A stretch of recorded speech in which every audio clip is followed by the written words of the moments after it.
can do it. There it is. Go live. Yo, what's going on? It's Damage Per Second Podcast, episode 75. 75, man. That's 3/4 of the way to 100. Gonna be here before we know it. I think we'll actually hit that somewhere towards, if not the end of this year, it's going to be the beginning of next year, but we got time for that. But yeah, I'm with my homeboy. Oh, it's going to be this year. Is it this? I think it might be next year, 26. Nah. Oh, no, you're right. It might be. It's not even halfway through the year. 52. Yeah, it's 52 weeks in a year. Yeah, we're not even halfway through the year. So yeah, it will. It'll definitely be this year. It'll be like September, October. So, oh, you know what? Just in time for the holidays. Let's go, bro. Let's go. I'll be looking for Christmas gifts from all of you people that watch this show. No matter if you watch it or listen to it, we do take donations on Christmas gifts. But no, shout out to you guys. It wouldn't be without you guys. We appreciate all the love and support you guys give. But with that being said, I do want to announce the man, the myth, the legend, the man of many slaps, the man that literally just took the carpet, like the bed sheet off of all of the people out there and all the developers out there that can't make black people's hair matter in a video game. If you haven't seen that video, go check it out. It's really, really cool and really, really amazing. Slow-mo, what's up with you, man? How have you been? You finally did it. You beat the deadline by about 4 or 5 days. I'm super proud of you because I didn't want to hear you screaming in Alien Isolation. So congratulations, you did it. The community forced you to do it, and I'm proud that we lit a fire underneath you. So what's been up, man? Was I forced? Yes, you were forced because you've been saying that for like almost 6 months that video was coming out. And I was being honest in saying that it really was coming out when it was supposed to, when it came out. Like I probably would have had it out a little bit earlier if me seeing some of just like the amazing visuals of Horizon Forbidden West and their implementation of things, and then also the direct opposite with Elden Ring and their interpretation of things didn't kind of have me deciding to add those in there. But I'm glad everyone liked the video. It's got a lot of positive feedback. Not like major like views numbers or anything, but I never get that anyway. Nor do I really care about getting 10% of your viewer base, which is good. Yeah, I mean, look, whatever, 10%, 1%, 2%. If whoever watches it, likes it, and it's got a lot of like retweets and feedback on Twitter. So mission accomplished as far as I'm concerned. I agree. But what was I about to say? No, this week has been rough because I've been sick as I just been super sick since last show. And I've been slowly getting through it, but it's been rough. It's been rough, man. I can't lie. But no, I'm doing good though. I mean, at least today's been a little bit better. And I've of course been playing games because playing games doesn't require me to speak to people out of breath and snorting and everything. So right. I got some thoughts about some games that you played, and I got some thoughts about some games that I've been playing. But we can get into that a little bit later. Yeah, definitely. So, as you can see on the screen, we're just gonna, we're gonna give Slow-Mo's video a lot of watch time. We're all about to watch this together because I think it was a work of art. Look how bad Halo used to look. Some people say it still looks bad, but let's. So let's get into it, man. Shout out to Mitchy Dies a Lot. He was like, hello, guys. Cannot wait for that Hogwarts Legacy. It looks cool. It does, man. I will say, visually, it does look good, and we are going to get into that. We got Jimbo here with the GT7 in-game. It's bad dated graphics, bro. I didn't even bring that up as a topic. You know what? Before we jump in, because this is going to be a real quick one, man. What do you think of GT7? Have you seen any videos or any footage of the game on the PS5? I've seen some really glitchy physics video, like a video where like a car was just spinning for infinity or something, which looked like it was a bug. Right. I've seen some bad visuals. I've seen some pretty impressive visuals. I don't play it, and I have no desire to play it because simulation racers, like the same way I've never played a Forza Motorsport. I'm probably never gonna. Well, I used to play GT, long time ago, but not anymore. I'm not playing it. But what was I about to say? Oh yeah, I've heard from people who have played it that you gotta change the view or Mm-hmm. something. How the view is set up kind of determines where it shows things. So Really? yeah, so like if it's like really up close behind the car, then the visuals are better. Got you. But if it's like a little bit further back, it's horrendous. It's probably due to draw distance and having to render more of the environment that kind of causes them to lose detail of the cars.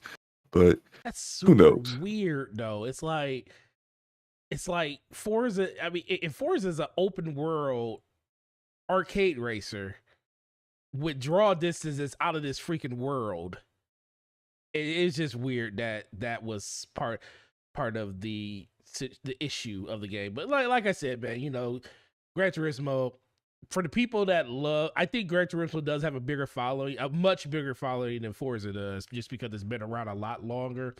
Mm. The the the tail for that game is large. I mean, 20, like it averages double digits in sales every year, and it's not going to probably be no different for this game too, because it's going to be the first proper racing game that's not something from EA or Criterion or something like that when it comes to a racing game that's natively on the PlayStation 5.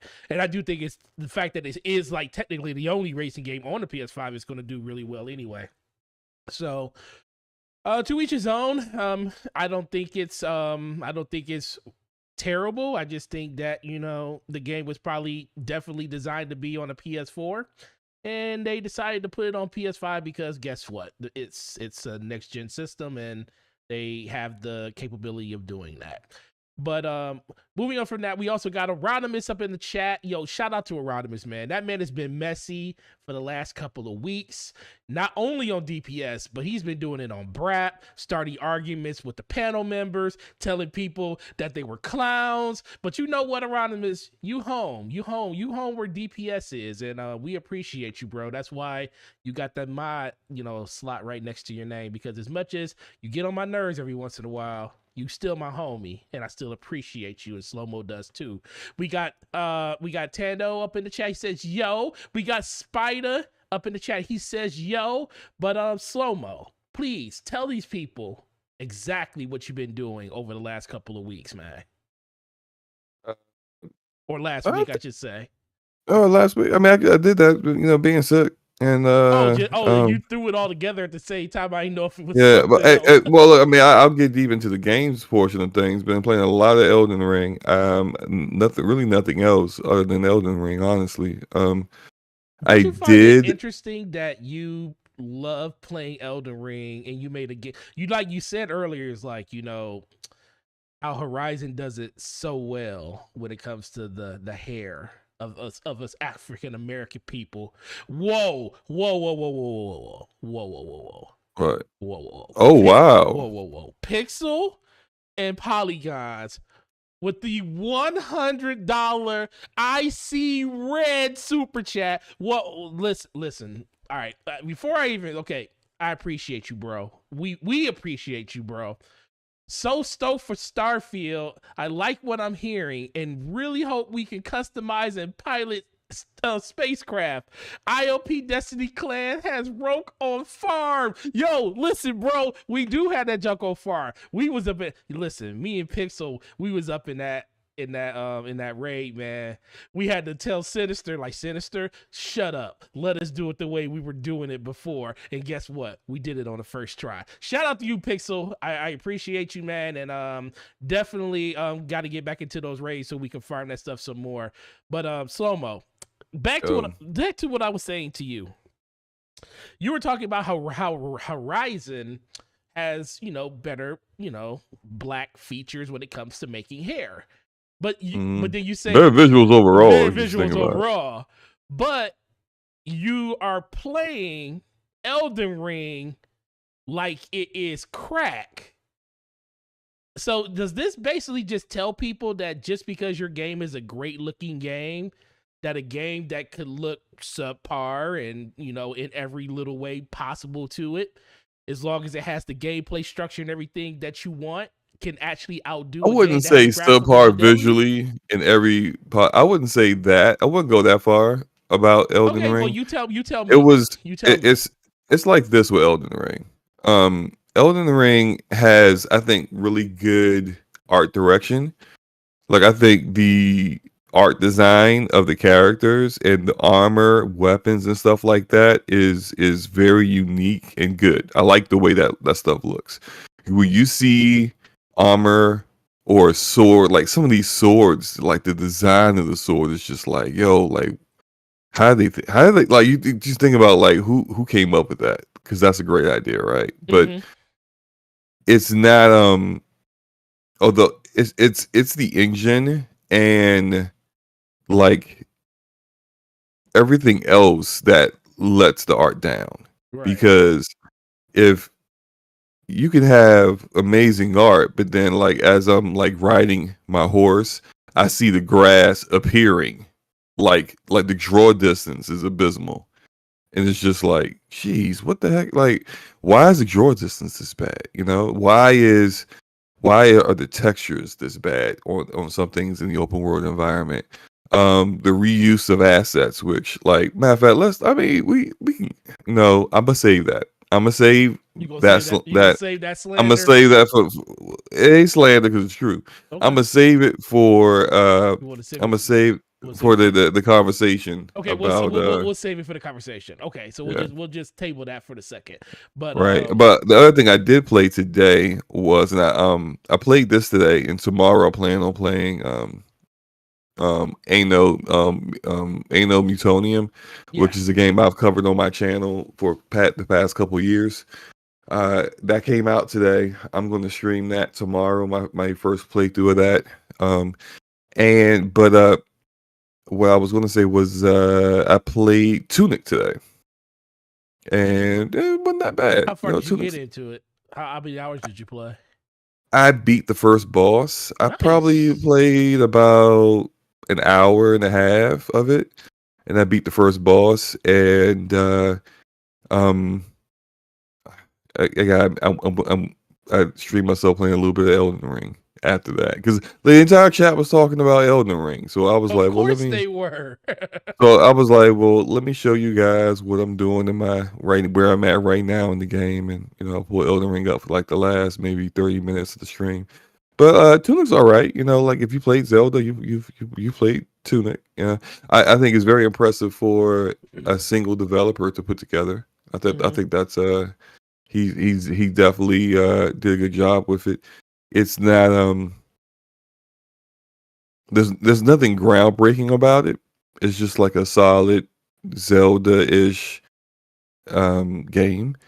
But it's all right, you know, it's all right. It's not bad. If you I think if you had to compare them, I think they're very comparable. hmm Death's Door to Tunic, I would prefer Death's Door. Right. Because Death's Door has the hold on. Okay. I You got already got that. already got the bot. All right, Death's Door has the humor, a little bit more variety in the combat. I just like Death's Door more. I mean, it's got like a pot for a head, and his name is Pothead. It's great. It's great, and you get that same gameplay with just a little bit more features to it. So yeah, I like Death's Door a little bit more. But Tunic's not bad. If you already beat Death's Door and you want to play something, and it's just like available in Game Pass. If you got Game Pass, go for it. Right. Uh, shout out to shout out to Erodimus. He says that I never called someone a clown. No, you're right. I misspoke on that one. You just said that, you know, the whole we always clown people, and then we were doing the same thing, which I still don't agree with. I don't think we did anything different than we normally do. But You're good. He says he said I respect everyone's opinion no matter how much some people don't understand how development work. Rod, I'm gonna need to see your Yeah, well, key wait, I card. need to see I'm gonna need to see your his key game card. development Yeah, I'm card, gonna need to see right? that key card to 343 for you can tell me how development work. But shout out to you. Tano says, Tunic is more difficult than I thought it would be. Listen, man, I ain't gonna lie, man. I don't know if it's because I really haven't played a game like that in quite some time. I was dying to the most stupidest things in that game. Like, the little creatures that, like, I think they like the pointy heads and they be shooting and they double jump Oh, and stuff. yeah, shoot the range attack Yeah, stuff. yeah. I was like, what the heck? How do I get away from this thing? How do I dodge this thing right? And then I finally, Dog. yeah, I know. Then I finally figured out it was like just kind of just their pattern and everything. Then I finally got past it. But I was like, yeah, I said, I don't know if I'm just bad or I just haven't played a game like this in so long that I'm just not used to like the muscle memory that kind of takes to do it. But I enjoyed the little hour that I played of it. Definitely want to get back into that and do it. But I do agree. I do think Death's Door is that's being a person that played more of Death's Door than anything. I think that game is a little bit more of a cut above the rest. We also got Razar up in the is it Razar or Razier? Real Zero. Razier. Okay. So see, I finally got it. I didn't call No, him you real didn't. You Razar. asked me, and I told it. You still said it wrong. Okay, Continue. whatever. Okay. Continue. Rail is okay, whatever. Shout out to you, bro. Shout out to the homeboy Fuzzy Belvedere up in the chat. Been a What's up, while, man. Fuzzy? Shout out to you, man. Great job that you always be doing on the multiple podcasts that you be on, and I definitely respect that. But yeah. So slow mo.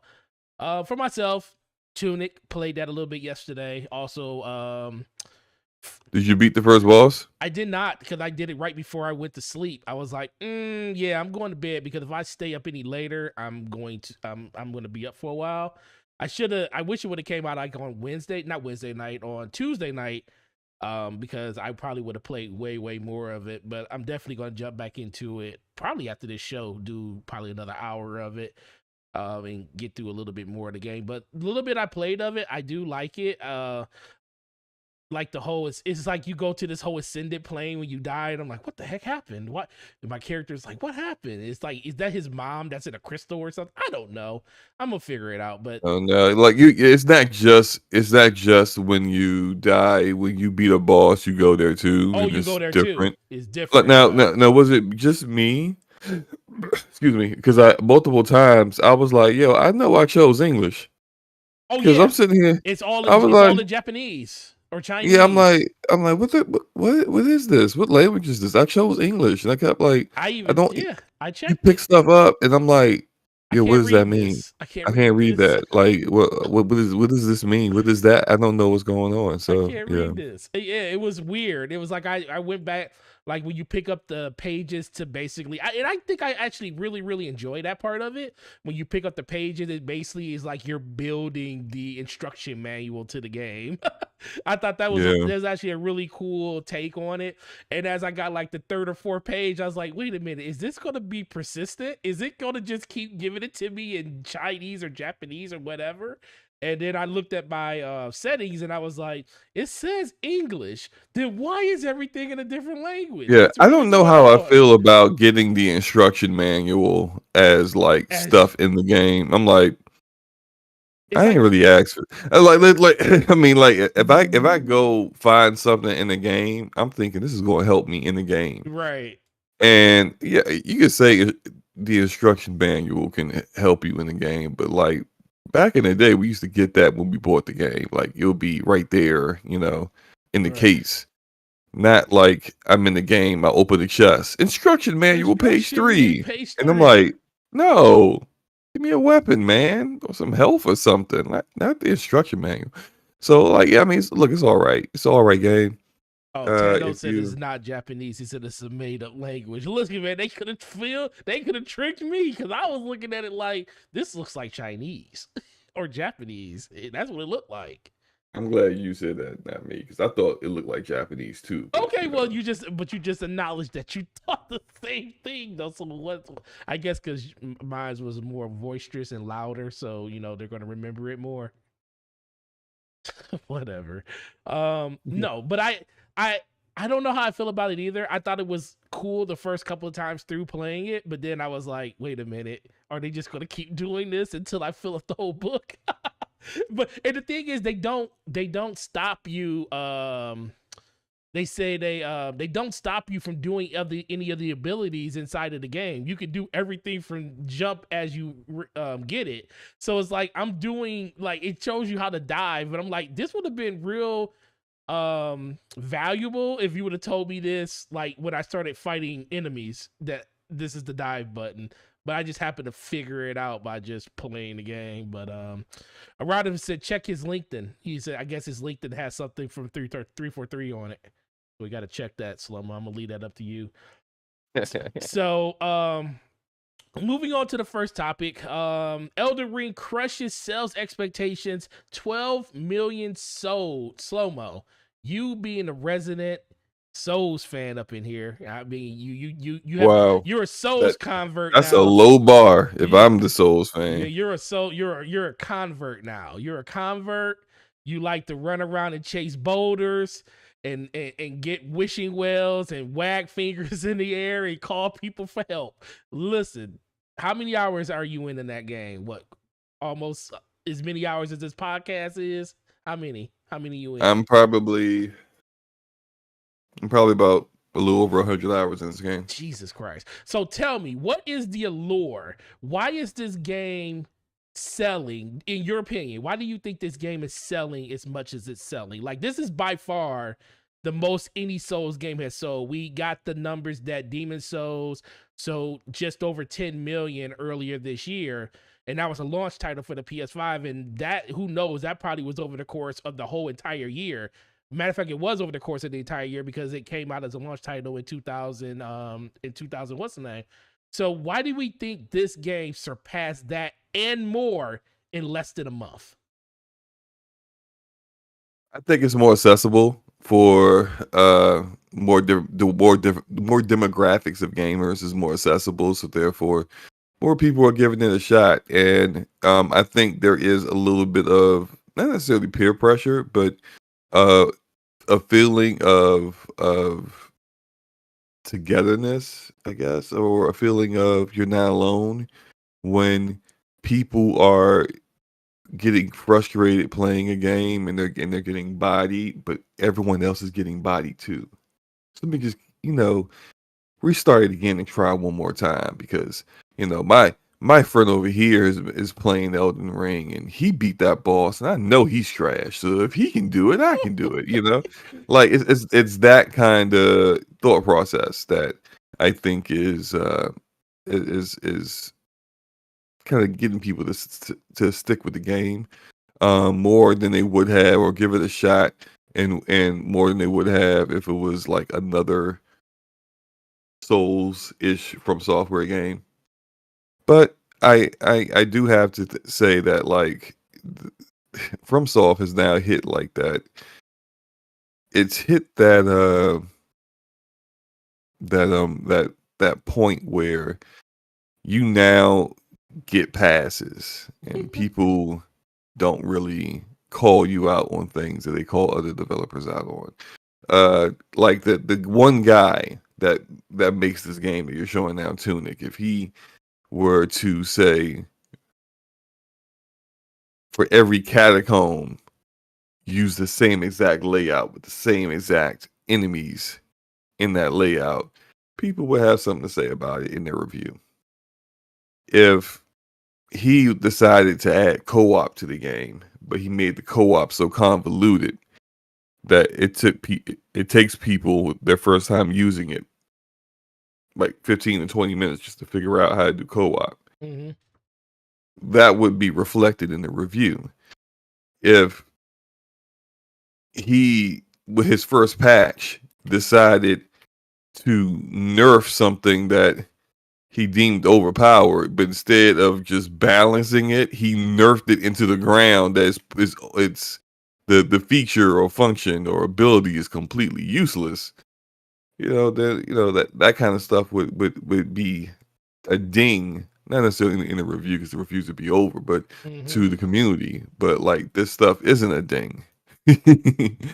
This stuff isn't brought up, and it's interesting to me. I think it's Elden Ring is a game that is going to be in the conversation of best games of the year all year long. It's going to deserve it, absolutely deserve it. But I do think that there is a bit of a looking of the other way and a lot of cap for this game because people when someone says something mildly critical of the game, people get up in arms and act like they called somebody's mama a whore or something. It's just like, what? Why are you so upset? Mm-hmm. Is it false? No, it's not false. Then what's your problem? Right.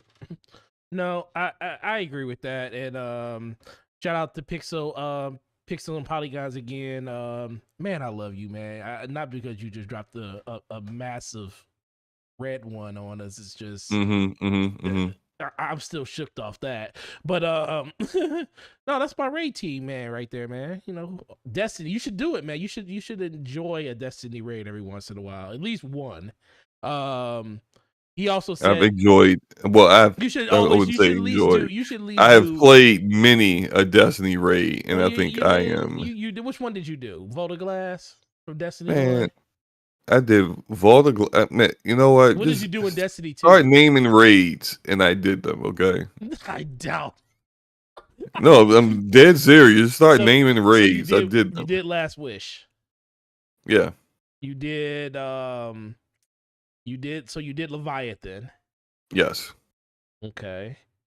So that means so you did I know you did the Beyond Light one. I know you did that. So you did Deep Stone Crypt. No, I don't think you did. You haven't done the last No. two, have you? No. Okay, and I know you did the Destiny one once because you were a big Destiny fan back then. What's up, that guy Smitty? Shout out to you. And Chris Singleton says every FromSoft game reuses bosses. This is not new. See, here we see. Look, see, it's always like, well, they've always done this. Well, so it's if it's not acceptable for other people to do it, just because they always do it doesn't mean we should just okay. Well, they always do it, Right. so yeah. Yeah, shout out to like I was saying, Pixel and Polygons. He says the lady of the house has about 100 hours into Elden Ring so far. I still have to wrap up stuff in Destiny before I hop on. You're in the same boat I am in. Like I literally installed the 5 gig update that they had. I guess it came out like 2 or 3 days ago, or probably a week ago. I don't know. I was in preparation because I was like, you know what? It's about that time to jump into some Elden Ring because we beat the raid. And, Iron Banners this week. I already finished the stuff on one character. I was like, you know what? I could take a break for a second and play some Elden Ring. And then I was like, let me make sure it's up to date. So I updated it and got that 5 gig update. So I'm definitely ready to jump into it. So definitely, Pixel, if you are, just let me know and we can definitely do some co-op and stuff. Wag our finger at each other like Slow-Mo did to Luca that day. Shout out to the Queen Ashley Luca too, by the way. She beat the game. I think she said she beat it yesterday with She beat it today. Okay, that was today. Mm-hmm. With 116 hours into the game, which is incredible. And that's Queen of Souls right there. But yeah, when it comes to the game though, I do think a lot of it has to do with the fact that people are just looking for something to play on top of. We're in a social media age where games that normally don't get as much like all games find a way to outperform if they got like the pub behind them from like people just talking about it. But now I think this is the first game that truly is benefiting from that. I do think social media is playing a big role in that. People are talking about it nonstop, like you were talking about it in your, like, for your Twitch stream. Like, you literally had to turn off tuning to go play Elden Ring because everybody on your Twitch chat was talking about Elden Ring, which is an amazing thing because it's been a long time since we had a game that really galvanized the community, not just one community, but across all platforms. Everybody is seemingly talking about this game, and you can't even avoid it if you want to. So that just kind of turns into people just walking into like their nearest Best Buy or GameStop or going on Amazon and saying, let me see what this game's all about. And the thing is, the game, you really can't gauge the game by looking at people play it. You can see that it's cool, like it looks great. You can see the big battles and the enemies and stuff, but you really can't gauge the gameplay, like how it plays, like how hard it truly is, until you jump into that game yourself. And I think a lot of people are doing that. And I think the approachability of the game, the open world aspect of it, the fact that you can go anywhere that you want to go and you can avoid like some of the higher tier bosses. They have like, you know, like 80 something different bosses in the game where you can actually migrate yourself through the game at your own pace. Really, really benefits this game a lot. And I do agree. I just think that for the most part, people are just enjoying themselves, and I don't think people really enjoyed themselves playing games as much as they think they did until they got to this game. Because I see people not even progressing through the story. I'm like, wait a minute, are you literally like, you only fought 3 bosses, but you're 60 hours into the game? When have anybody in the community wanted to grind like that? That just lets me know that people are just enjoying playing the game and not really what the game actually is. It's just like they just muddle through the game and it's like a time sink for them. And that's a great thing. And FromSoft has kind of hit it out the park with that. Do you have anything else that you want to say around that, Slomo? Do you think I'm right? Do you think I'm wrong? Do you think it's anything else? Something? Um, Couple things. So I see Chris Singleton in the chat saying that you're saying people overlooked it like it's something new. Just saying.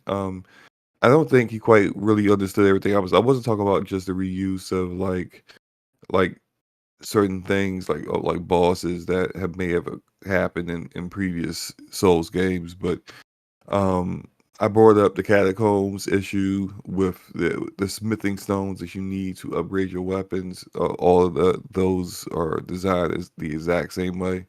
Um, you can say it's lore based, but people make things lore based in games to hide the fact that you weren't going to make it any different, right? Um, the other thing that I think it is, and Dr. Sarakas just said it right here. He says, once you get to the capital, the royal capital, Elden Ring, the game goes downhill. Started to repeat the same bosses with the same move set, but now they use a different weapon, and that's it. Yeah. So there's Margot and Margit. Margit is the very first boss you fight in the game. And you fight Margit. You beat Margit. Near the end of the game, you fight Margot. And almost the only differences between Margot and Margit is one has an O in their name and the other one has an I. I mean, it's literally the exact same character model. Margot decides to like break some crap around his sword to show that it looks shiny. You know, that's about it. And his second phase, he drops down like lightning swords around you and other stuff that Margot didn't do. Mm-hmm. But otherwise, it's the same. And then Margot shows up multiple times after no explanation of why he's there. I thought he was dead. I thought I killed him. I'm on the stairs trying to get near the Capitol, and he just shows up out of nowhere, and I'm fighting him again. I'm like, who is this?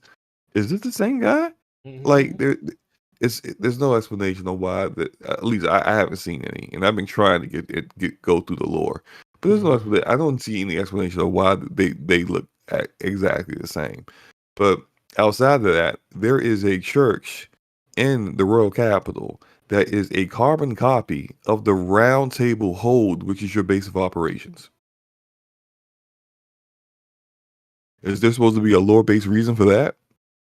Like, these are the kind of stuff that makes me wonder if the reviewers even made it that far in the game to see that, or they did see it and they just ignored it. That's a good point. And so like this, and it's like it's nothing. Me acknowledging that doesn't make it so that like I'm saying the game is terrible or anything. It's not a terrible game. It's a great game. But people can't acknowledge shortcomings when they're fanboying out for something. They can't just acknowledge it without and then but yet. No, there's no butter yet. That's a demerit. That's a negative. Just leave it be. You don't need to add any more to it. It doesn't need to go any further than that. You don't need to justify it. You don't work for FromSoft. It's not your job to justify it. It is what it is. And Blaze, maybe going downhill is a little too far. But it's not as, I would say that the parts I'm at right now is not as strong as the earlier parts of the game. But no, ladies, I'm definitely fanboying. Of course you are. Of course you are. We know. I We know. was looking at Blaze in love, man. Yeah, Blaze is a From Software Souls king. So he loves these games. He loves every aspect of them. So I get that completely. All I'm saying is that when people give fair criticism, that people acknowledge it for what it is, and isn't like there shouldn't be a need to defend a corporation or a company. I think that when it comes to the mimic tier, which a lot of people were crying about today, I thought it was kind of funny. I shout out to Blaze with $10 super chat. Slow, I work for FromSoft. No, you don't, Blaze. This is a lie. You don't work for them, but that's funny. So the mimic tier, right? So I'll explain to you, Forte, what this mimic tier is. So yes, a mimic. Please. So there's these summons you get in the game. So you can summon help to fight bosses, or if you're in very difficult areas, there'll be a summoning like pool available, so you can summon one of your summons, and you get a summon from a character named Ronnie early in the game. She gives you a summon of like these mystical 3 wolves. You'll get more as the game goes on. There's a quest where you can get a mimic tier, and the tier is like it's literally a tier.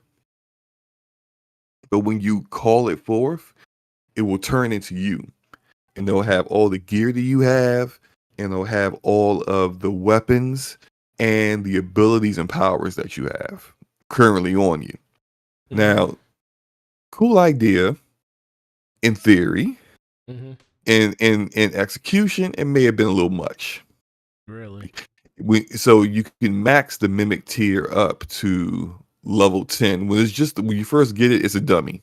It can't do anything. It's like following behind you. You swing, it swings. It's an idiot. It's a brainlet. Like a lot of these fanboys and stuff. You getting cussed out, slow mo. Just let you know. Go ahead and read your super chat. What? Go ahead and read your super chat from the Ashen Luca, the Ashen $5 super chat. F you, slow mo. Also, why? Okay, so also I'm in New Game Plus, going to grab this Uchi Katana and then give you both of mine. Why would you do? Give you her old. She can give you all her old crap unupgraded. No. I'm gonna explain that. I'm gonna explain that in a minute. Okay. All right. Go ahead. So look, let me finish up with the mimic tier thing. So the mimic tier. So you upgrade it, it gets better. That's the cool thing about it. Like you upgrade it, it gets smarter. It starts to attack better. It uses your abilities better. I have this like instant transmission teleport ability called Bloodhound step, and for me, it uses up a little bit of your like your not skill power, FP, which is like MP in a lot of like RPGs. Your magic power, but I can like teleport around. This is good. Shout out to Blaze with $10 super chat. Facts, Luca. Talk to him. Yes, sir. Yeah, F you, slow mo. See, like this is crazy. Shout out to Luca and Blaze. They're hilarious tonight. So the mimic tier, you can fully upgrade the plus 10 when you put Forte. before this, I'm telling you, like before this patch, there were people out there. Now, not me because my gear wasn't good enough to do this, but there were people out there who were basically going into boss fights, calling forth their mimic tier and being a bystander and just watching as their mimic tier was just basically making short work of everything. And so it's funny how that works, right? And it's funny how uh like how great it was for people, but it was OP. Mm-hmm. And I think From Software has fallen into what I think a lot of developers fall into when they have to they're trying to balance something. So they have to nerf something that's too powerful, but then they go too far in the nerf. So I saw this a lot in looter shooters, like Borderlands and Division, Destiny, where there's a weapon that's OP and it's changing the meta, and you need to balance it to get it more in line with what everything else is doing. They do that on purpose, though. You think so? I don't look. I'm telling you right now. I'll tell you what. Hold on. Most games do that on purpose because I feel like that's when you see something that's super overpowered like that, that makes the community want to go get it. It makes everybody want to seek that weapon or that item out. And then it just brings more engagement to the game. And then once they get that engagement, then they go back and they nerf it. And then guess what, Slomo? It'll be something else that comes into the game. I think you're thinking too far into it. I don't think they did all that. No, I'm not saying that that's what they're doing. I'm just saying that's normally the cycle of something's broken in the game. They know it's broken in the game and it's been there for quite some time. And they're just using that as that carrot on the stick to say, okay, this is what you can do in the game in order to like progress through this certain thing. But we're going to take it away. You don't know when we're going to take it away, but we are going to probably end up taking this away. And there's going to be something else that's going to be overpowered. The only reason I'm bringing it up because you talked about Division, you talked about Destiny, and that's something that inherently happens in those games all the time. You know, playing Division, there'll be a gear set or a particular build combination of gear in a build that will become meta, and then they'd be like, "Oh, well, we didn't intend for it to be like that." Nerf, and then now it's absolutely worthless. Like you might as well just throw the gear away because it has zero use, and that's almost the way the mimic tier is right now. The mimic tier is an idiot now. Like I mean, like it went from being a good help in the boss fight to like, why did I even call you? Like you're I'm fighting a boss in the mimic. Luca was laughing. I was talking to Luca when it was happening. I'm fighting a boss. I'm fighting the fire giant. Fighting the fire. I'm dodging the the attacks. I'm hitting him in his foot. Like, where the freak is this mimic tier at? I look over at the mimic tier. The mimic tier is doing what I'm doing, Forte. Mm-hmm.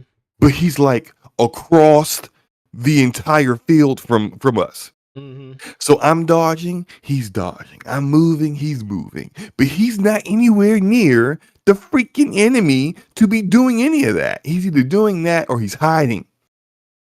That's a plus 10 mimic tier. Max level. They made it a brainlet. And I knew it when I saw the patch notes and they said, we have altered the behavior. I was like, oh yeah, it's done. That's a wrap. It's a wrap for that. But like that's fine. That it's fine to nerf it, but like to make it completely useless is like, yeah, you overcorrected the problem. How long did they allow that to be something that you could do in the game though before they nerfed it? How long was that available to be in the game until they nerfed it though? Oh, it's been available in the game since the very start. So it's been like, what game's been out for like 3 weeks now? Yeah, and that's why I think it was an intent. I mean, I'm not going to say it was super intentional for them to do it that way, but I do think it was something that was in the game. They say, "Oh, okay, you know what? This is bringing a lot more attention to the game, and people." No, I don't think that's the case because look, you can have all the game testers that you want. Well, the community is going to find it no matter what. Yeah, the community is going to find exploits that game testers aren't, and so that mimic tier is like basically when you get the plus 10, its AI is using your ashes of war. It's using your incantations. It's using everything that you have available on you at that time when you called it forth. If you got some crazy OP stuff on you already, it's going to be doing all that plus probably playing better than some of these bums that be playing the game too. So it makes sense how people have been exploiting it. That said, it's like if you wanted to alter its behavior so that it wasn't basically carrying people in fights, you went too far because now it's not even like I would rather call forth my some of my other summons to help if I want if I really wanted help in a fight instead of the mimic tier because the mimic tier doesn't do anything now. Now that I didn't mean to get that far into it. Oh no, but you're let me good. explain. Let You're me good. explain Luca's super chat, right? Well, I don't know about the FU part. I don't know what the heck that's about. I know what it's about. What's it about? I don't know. I'm just saying. Go ahead. Whatever. So about the Uchi katanas, right? So like I've been using for the entire game because these are the starter weapons for actually they're the starter weapons for the samurai, but I have a warrior.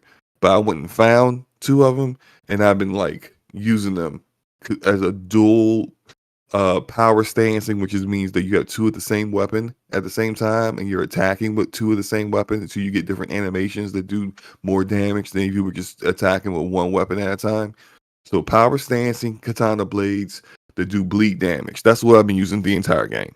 And luckily, bleed wasn't nerfed by FromSoft in the latest update. Now,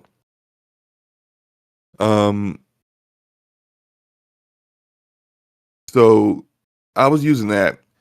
I'm in the mountains, so it's like probably the last area of the game. I'm severely underleveled up there. I'm at like 100 and level 107. Other people up there are still getting bodied, and they're like a level 140. So I'm just like, I really shouldn't be here, but I really want to get like all the areas unlocked. Kind of just want to just beat the game, and then I'll take more time in the game as I'm playing other stuff, like getting back to Horizon Forbidden West and playing other games, like Ano that I want to play tomorrow. And then I'll get into with my confessor build that I made that I really like, and I'll play that playthrough more casually, just time to time, and do more stuff with that. So Luke is like, well, like let's go tackle this Castle Soul that's giving you problems. I mean, like, look, Castle Soul. As soon as I walk into Castle Soul, there's like two guard dogs. It's just like you ain't supposed to be here. They're like bouncers. Like as soon as I walk in, they're like, get out of here. And I'm like, they just throwing me out immediately. So we go in, and we get the captain, Neil, whatever his name is, man. So we get to this guy. He's the boss of the castle. I get like two shot. I get two tapped. Like I got hit with a shield from one of the spirits he summoned, and then Nail finished me off. And it's just like, good grief, right? Luke is like, yo, your weapons, what's the level on your weapons? I said, I got plus 5 on this katana and plus 4 on the other. She's like, Slova, that's pathetic. I'm like, the hell? You was out here with starter weapons at 100 hours in? Like, you out here with these weak weapons. You out here with these weak weapons at in-game content levels. And I'm like, all right. So I was like, look, every time I'm about to upgrade these, I never have something that you have a somber smithing stone, or I never have the runes at the time. She's like, give them to me. I'm going to upgrade them. Because I got runes and stuff, and I got all the materials. And then I'll give them back to you. I said, all right, cool. So I drop them down. She take them. She goes. She upgrades them to plus 24. She comes back. I'm like, bet, cool. All right, thanks, Luca. She's like, all right, go ahead and pick the weapons up. I'm like, what weapons? She's like, I put the weapons down right there. They're right there by the door. And I'm like, yeah, I don't see nothing. And we're sitting here just like, what has gone wrong? I Your don't silver understand. Rodimus. And then, FromSoft is like, uh. Oh, you can't drop for other people. You can't drop other people. Like I have been getting gear on other because I got 4 characters. I've been Right. getting gear on other characters that don't fit that character, like weapons or like stuff with your body. And then I say, hey Luca, can you come in? I give this to you, and then I get my other character that I need it for, and she gives it to that character. So I've been doing this like since I've been playing the game. Mm-hmm. They won't let you even see a weapon that has been upgraded beyond what you have upgraded something to. Mm. So my own swords, I can't see my own Because you're not freaking at the swords appropriate level for them. because I've never upgraded something to plus 24. Oh, so if you were to level something to plus 24, you would be able to see them and pick them up. Yes. So Luca basically took your guns, took your stuff, and was like, I guess you can't use these no more. Now I'm running around with my bootleg gear. One of them I got a skimitar I've upgraded to plus 20 now. But it ain't the same. It ain't got bleed damage. What's been It ain't the same as my katanas, huh? What's the problem? Why haven't you just haven't been investing in your gear as you got it? Or what No. Look, I have a certain kind of build. Like I said, I've been power stancing. So if I find something that I think it would be better than what I found multiple weapons. Actually, I found another katana blade on my hero, my strength build character that I wanted to put on my dexterity build. I just never got around to moving it over. So that's on me. But I have this sword that's like got amazing bleed damage, a katana blade, and it's not the regular starter katanas.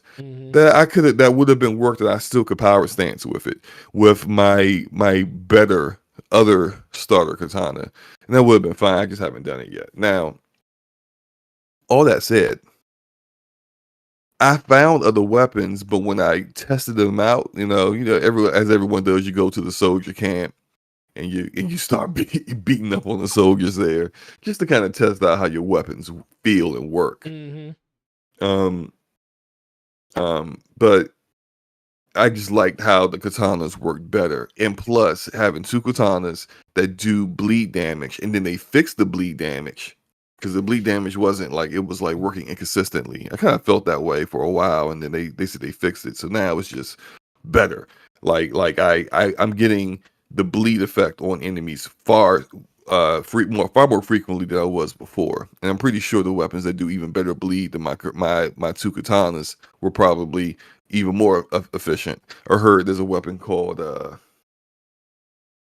damn, what's the name of it? Something of blood of something. I don't know. Look, it's got blood in it because bleed damage. But there's other weapons supposed to be like one of the best weapons in the game now, post patch. But like, all I'm saying is that my weapons is gone, and so me and Luca was trying to Luca was telling me where we needed to go so I can get these ball bearings, and I take the ball bearings to a particular like twin person and persons, whatever, and then then I can buy all the smithing stones I need to upgrade. And so I'm like, all right, and we're trying to do that, and the game keeps crashing. It's crashing over and over and I'm like, bro, I am frustrated. I was just trying to be quiet. I was seething inside, Forte. Seething. Like if this was an anime, like you would see smoke, like just like vapor coming off the top of my head. I'm seething. But I'm quiet, I'm chilling because it's not like it's Luca's fault. Luca didn't know that was going to happen. It's nobody's fault, but from software, you assholes. Anyway, so like I'm just sitting here and I'm just like, it's not just that I gotta do all this stuff to get my weapons back. It's that the game Dr. is Saraka said now Luca's a thief. buggier than it was before the patch. It's buggier now. Today alone, my game crashed me back to home like 4 times. 2 of them were in the middle of a boss fight. So And I'm Luca, just like, so Luca just said, so you don't want these katanas, and are you just going to use your backups until I can give you your stuff back? so you don't want. I do want the. What katanas do you. He want those katanas. I was gonna, you know what? Cause I was gonna ask you that question because she just answered it. So if she would have left those katanas on the ground and never picked them back up, then you would have never been able to get them back. But since they're still in her, because she picked them back up because you couldn't see them, she can trade them back to you once you like craft something that's level 24 or higher. Yes. Once I get, I'm working on one because like I have limited resources, and these stones, you guys search all over the world for these stupid stones to do the upgrades, You know, right? This sound like Destiny. Right. This sound like Destiny, bro. It sounds like part of the reasons why I quit Destiny, right? Sound So like part of the reason why you quit Division. yeah, exactly. So you guys search all over the world for these stones. Then you take the stones to either like a blacksmith. Well, you gotta go to a blacksmith for like the more advanced upgrades. And you go to a blacksmith, and then the blacksmith does the upgrade for you. I'm at plus 20. I need to get 4 more upgrades of this one sword, so that I'm at the level where I can actually accept my own damn weapons back. Oh my god! And see, in this, this is like more of, this is not me dogging the game, because I know there's some people to be like, and I know it's not like Blaze or Luca because they understand what I'm talking about. But there'll be some people that will like listen to this and be like, man, slow mo was just. He's nitpicking. It's not that serious. You got the right when you got over 100 hours in a game. Yeah, I got 100 hours in the game. I can say whatever the heck I want. You got the right. How many hours do you got? 2? Right, and like, look, and I'm enjoying the game. It's just that, like, just because you're enjoying the game doesn't mean that you can't give justifiable, righteous criticism when it's necessary. Yeah, I do the same thing. That's the mark of the fact that you actually love and enjoy what you're doing in a game, and you start noticing things like, this is an abusive relationship. Like, what are we really doing here? And but it's cool to know that is something that is reversible by just progressing in the game, I guess. But I have seen a lot of people in the chat saying, because you didn't play Sekiro, did you? You didn't. I haven't played that. Yeah, no. I think that's next on your list, bro, because that game is hard, and like some people are saying that game is actually harder, and I think just because of the nature of it being more confined, it's making it a little bit more harder for people. I think it definitely probably is harder than, and it's faster too. So yeah, the one thing I think with Elden Ring, it's cool that you'll be just kind of doing your own thing, just riding your horse, just kind of looking at the horizon. Oh, that's a very nice view, and then bam, dragon drops down on you. What up, fool? Run your pockets. And you like, what the heck is going on? And but you on your horse, you can get up out of there. You can get up out of there and get away from like the enemy, like that. Like I haven't played Sekiro and haven't played any of the Dark Souls games, so I'm not going to speak out of turn. But I can speak for Demon Souls remake, which I did play. If a boss just dropped it down on I can't go nowhere. I'm gonna have to fight this fool. Like, if I walk into a room, in the way it's designed, you walk into a room. Well, one, it's got the fog there. If you walked into a room and didn't know a boss was gonna be in there, you stupid. That's on you. You walk into a foggy door. Yeah, like that's on you. You should have known better. Gonna get. Right, but like, but what I mean is that if you walk into an area and it's come to find out there is a really strong enemy there, usually you can't get away just by the way the level is designed. that look, you're gonna have to fight that guy. And if you're not ready to fight them, then hey, go pick up your souls when you when you when you respawn, you know. But Elden Ring gives you the opportunity to just run, and don't stop running. I mean, they may catch you if they got a good range attack, but you know you can get away, and Yeah. you can run through areas that you are too not geared up properly or leveled up properly to fight, and like find something that might be useful if you know where it is, and then get like run like a bat out of hell to get out of there, you know. So yeah, yeah. Yeah, and like I was Mike Ease, he says you can't stack check Sekiro like Elden Ring and other Souls games. I think that's probably part of it. I also think the part of it is the fact that you can't run in Sekiro. It's like that game forces you into combat because of the where it's a lot of dodging and stuff when it comes to like Elden Ring. Just from what I've been watching people play, there's a lot of dodging and evading. Sekiro, you have to parry. It's literally a game of timing and parrying and learning different movesets from different bosses and everything.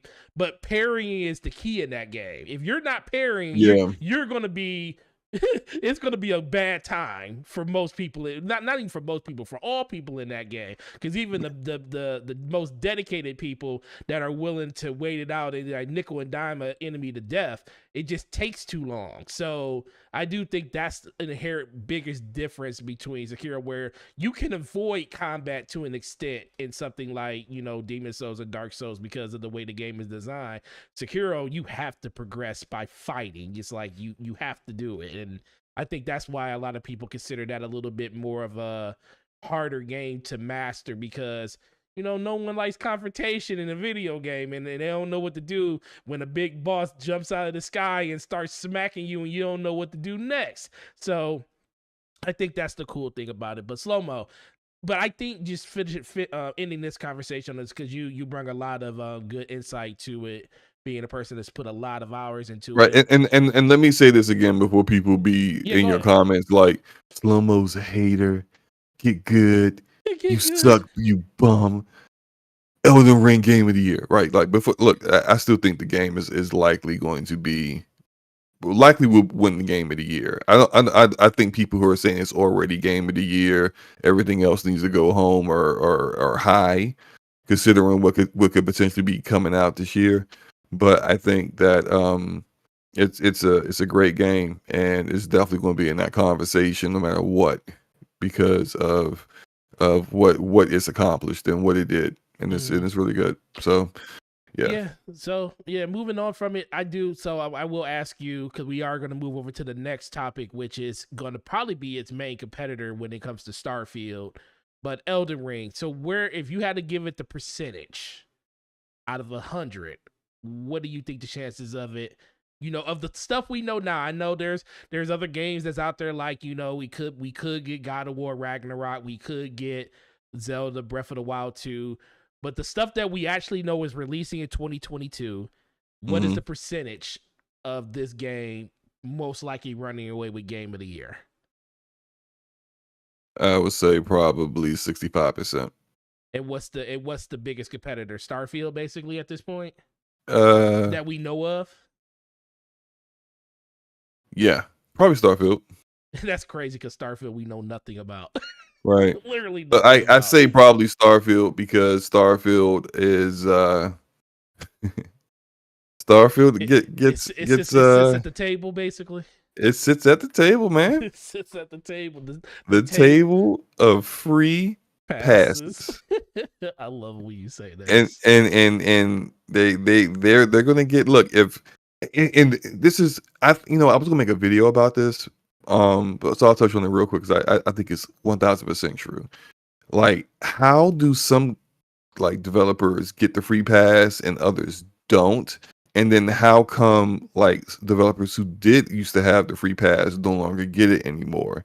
And I think what it really comes down to is there is a game design mechanic. There is a gameplay cycle or gameplay loop that they provide that a lot of gamers just enjoy.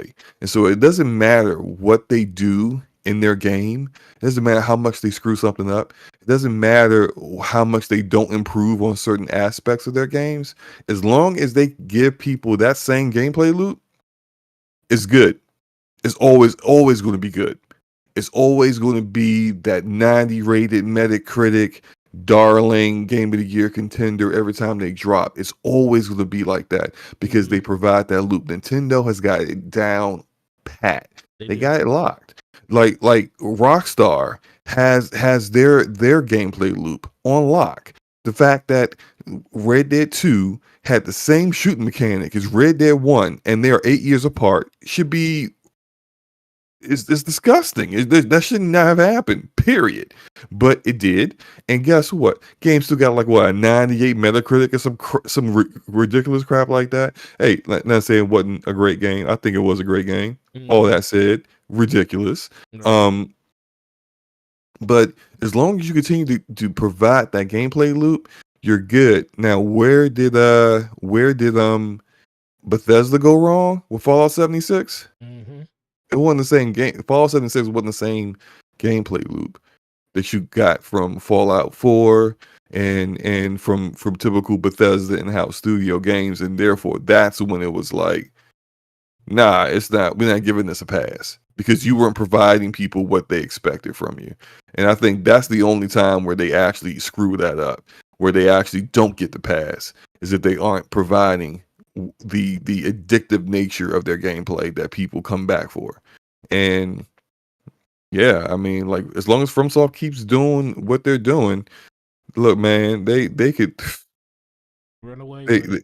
Yeah, man, they could have the same bugs in a game in the next 3 games that are in like every game that they've had previously as well, and people would just be like, it's FromSoft, man. I love them. This is so great. And it's just like they haven't changed anything. They haven't improved anything. It doesn't matter. And it's true for these people. It does not matter. So yeah. So let me get shout out. There's a bunch of people that joined during that conversation, which was a good one. You know, we had Ramon Terrell join the chat. You know, shout out to him. He said you sound a lot better today, Slow Mo. Oh, thank you. Yeah, I'm getting there, man. We also I appreciate you, Ramon. Yep, definitely. We got Chris Singleton being messy. He says your tragedy was not saving the game before you started this shenanigans, so you could get all your stuff back. Like saving the game. That's what he said. Like you should have saved the game or something. Is that even a thing? No. What was I supposed to do? Oh, that's why I was wondering. Hey, he said you should have saved the game, and I don't know if you could even do that. So no, I don't think I could do that. But yeah, I could have tried to do what we used to do in Borderlands, which is, but you can't really. I think they have a way around this. Like in Borderlands 2 back in the day, let's say, because people did this because you had a shared loot pool, which sucked. So you would share your loot with like the drops that would drop from a boss. Everybody would see it. And the bosses will always drop one legendary piece of gear or weapon, but it was basically a mad scramble out of the 4 people who were playing to who gets it. And so unless you were playing with some friends and they're like, hey, I got the last one, my boy got the other one. Okay, it's your turn to get the next one, right? Unless you had some kind of thing planned out ahead of time, it was a free for all. The host of the game was kicking other people out to make sure that he got it for himself. He was playing with randoms, that kind of nonsense and foolishness. Now, what we would do is if like I'll talk to my friends, I'm like, hey, I got that gun. I got that Pearl shotgun. We was all talking about the Butcher. And they were like, oh, for real? Let me get that. This is what we do. We would go to certain areas where we knew that there were no checkpoints to like, so the checkpoints would like save your character, its state, its gear, its weapons, its inventory, everything. Every time you drove or ran past them, we would go to an area that didn't have a checkpoint. I would drop everything I had down, and then I would just kill my game. I wouldn't save and quit. I would just kill my game. When I came back, I would have all my gear because Gearbox wouldn't knock you. If your game crashed, you wouldn't be like without gear, you know? Mm-hmm. So it's essentially like a crash. and then but all my gear that I dropped down would still be there, and that would be duping. You would dupe your gear, and so that's how we would like make sure everybody got the loot. Now, uh, Chris Singleton says reload your cloud save, call it save. Well, it's too late for that. First thing, and this way I've been playing for hours since I lost my blade, so it's all good. But it's no, but like that's how we used to get around these kind of things back in the day, and Yeah. they don't allow that anymore. Even Borderlands 3 doesn't really has a way around that now. So yeah. Cool. Well, we spent the hour and 10 minutes talking about the GOAT of games this year. And I know you're enjoying yourself. And I know a lot of people in the chat are enjoying themselves because they talk about it every day on Twitter and all these different social media spaces. But let's move on to the next topic, which is Starfield and a lot of the updates. Or not even really updates, just a lot of the stuff that they were talking about when it comes to their miniseries that they're doing. They're on part 2 right now, and part 2 had a lot to do with just discussing the exploration choices, RPG mechanics, and more and stuff in the game like that. Have you heard any of the stuff that they do all that with concept art, or did they show us like gameplay? You know they didn't show no gameplay. They were sitting there. It was like the Bethesda round table minus Phil Spencer and There's a guy. It's just Todd Howard talking with his hands. Yep, talking around the table with the Starfield merchandise in front of them. You know, they up there promoting the merchandise before the game comes out. Of course, that's what they were doing. He's like, so imagine, right? You're in the game. Like I wouldn't want to have to. I shouldn't have to imagine this, Todd. No. Look, I'm messing around. I know their method. They're gonna show. They'll probably be showing like 30 minutes of freaking gameplay. Supposedly this summer they're gonna show it this summer. Which but that's what they did with their past 2 games. They showed them everything in the summer at E3, and then and then it's like, hey, it's coming out this fall. So yeah, but I fully expect that. I don't think I'm messing around with the whole people up in arms about how they haven't seen gameplay yet. Like, this isn't what Bethesda do. So yeah, we're going to see the game. Yeah, I think some of the really influential parts is just talking about the RPG mechanics, talking about how choice and consequence mechanics are going to be a really big part of the game. That's something that I know me and you definitely been wanting in games for quite some time, ever since we experienced it inside of Mass Effect, and to a lighter extent inside of the Dragon Age games and stuff. So when I heard that, I was like, okay, this if they can do it right, this would definitely be something that could be a really big game changer for them, because it really hasn't permeated itself through the Bethesda Softworks side of when it comes to their games and stuff like that. So, and then we know that this is supposed to be a bigger, bolder experience for them when it comes to the type of game that they're making. In general, they're talking about how the progression systems and stuff is going to work and stuff like that in the game. There was just a lot of different nuances that they talked about, but I think at this point, people just need to see gameplay. They just want to know, what are we going to be doing in this game? We have an idea of what the structure of the game is going to be through storytelling and through a lot of the artist cutscenes and stuff that they've been doing like that when it comes to renderings, not even renderings, but just concept art and stuff. I think people are at just a point now where they just want to see, like, okay, we understand the vision, but we need to see what it actually is going to turn itself into by seeing more than just concept art at this point. What do you think about that?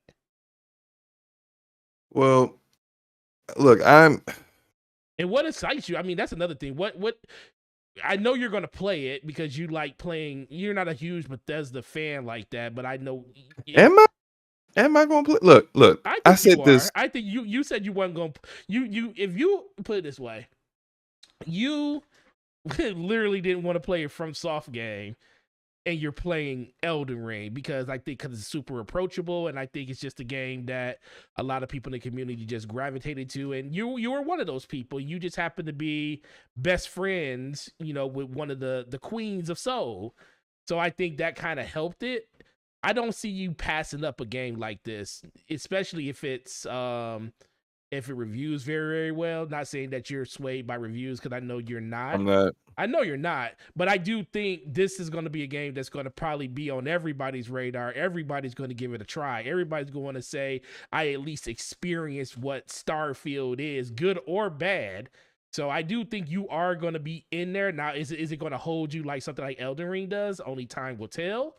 But what is it? Okay, what is it that you are looking for in a game like this? And what do you think the overall structure of the game, you know, in general, to be something to go up against something like Elden Ring needs to be? I think it's going to need to be more than what Bethesda has provided, uh, just for their Bethesda community. If they make a game that just Bethesda fans of, like, say, Skyrim and Fallout enjoy, like, that could be a success in its own right, but it's not going to be what it's something that could challenge Elden Ring for, like, game of the year kind of game. It needs to be more than that. It needs to provide that same uh that same gameplay loop that I mentioned before, that keeps them in that table of getting free passes for other aspects. But then also it also needs to do something different that gets other people to gravitate to the game. Now, for me, the reason why I said that I'm not 100% on actually playing Starfield is that I've been down this road before. I've been down this road of, like, well, maybe this one's different, and now I'm a little bit older than I was when I played those games when they first came out. I mean, I didn't know anything about Bethesda when I played Morrowind, Mm-hmm. and I didn't like Morrowind. And I know a lot of people love Morrowind. I think it sucks. But then, like, I remember seeing all the hype for Oblivion, and I was like, well, maybe the combat's better. That was on me for not doing my research before getting the game. I got the game. To me, it seemed like prettier Morrowind, and I'm like, damn, it got me again. So I said to myself, I'm not going down this route no more. Even though my friend was like, man, Skyrim is amazing. It's the best game I've ever played. I'm like, no, it's not. Because you play Mass Effect 2, right? So I'm like, actually not Mass Effect 2. Dragon Age is the game that we were playing at the time. Anyway, but it's just, I played Skyrim because he wouldn't leave me alone about it, and I was like, yo, I hate this combat. I hate the way they do quests. I hate the Mm-hmm. fact that, like, the side quests seem more important than the main quest. I hate that the main quest doesn't seem very important, like important to get done right away.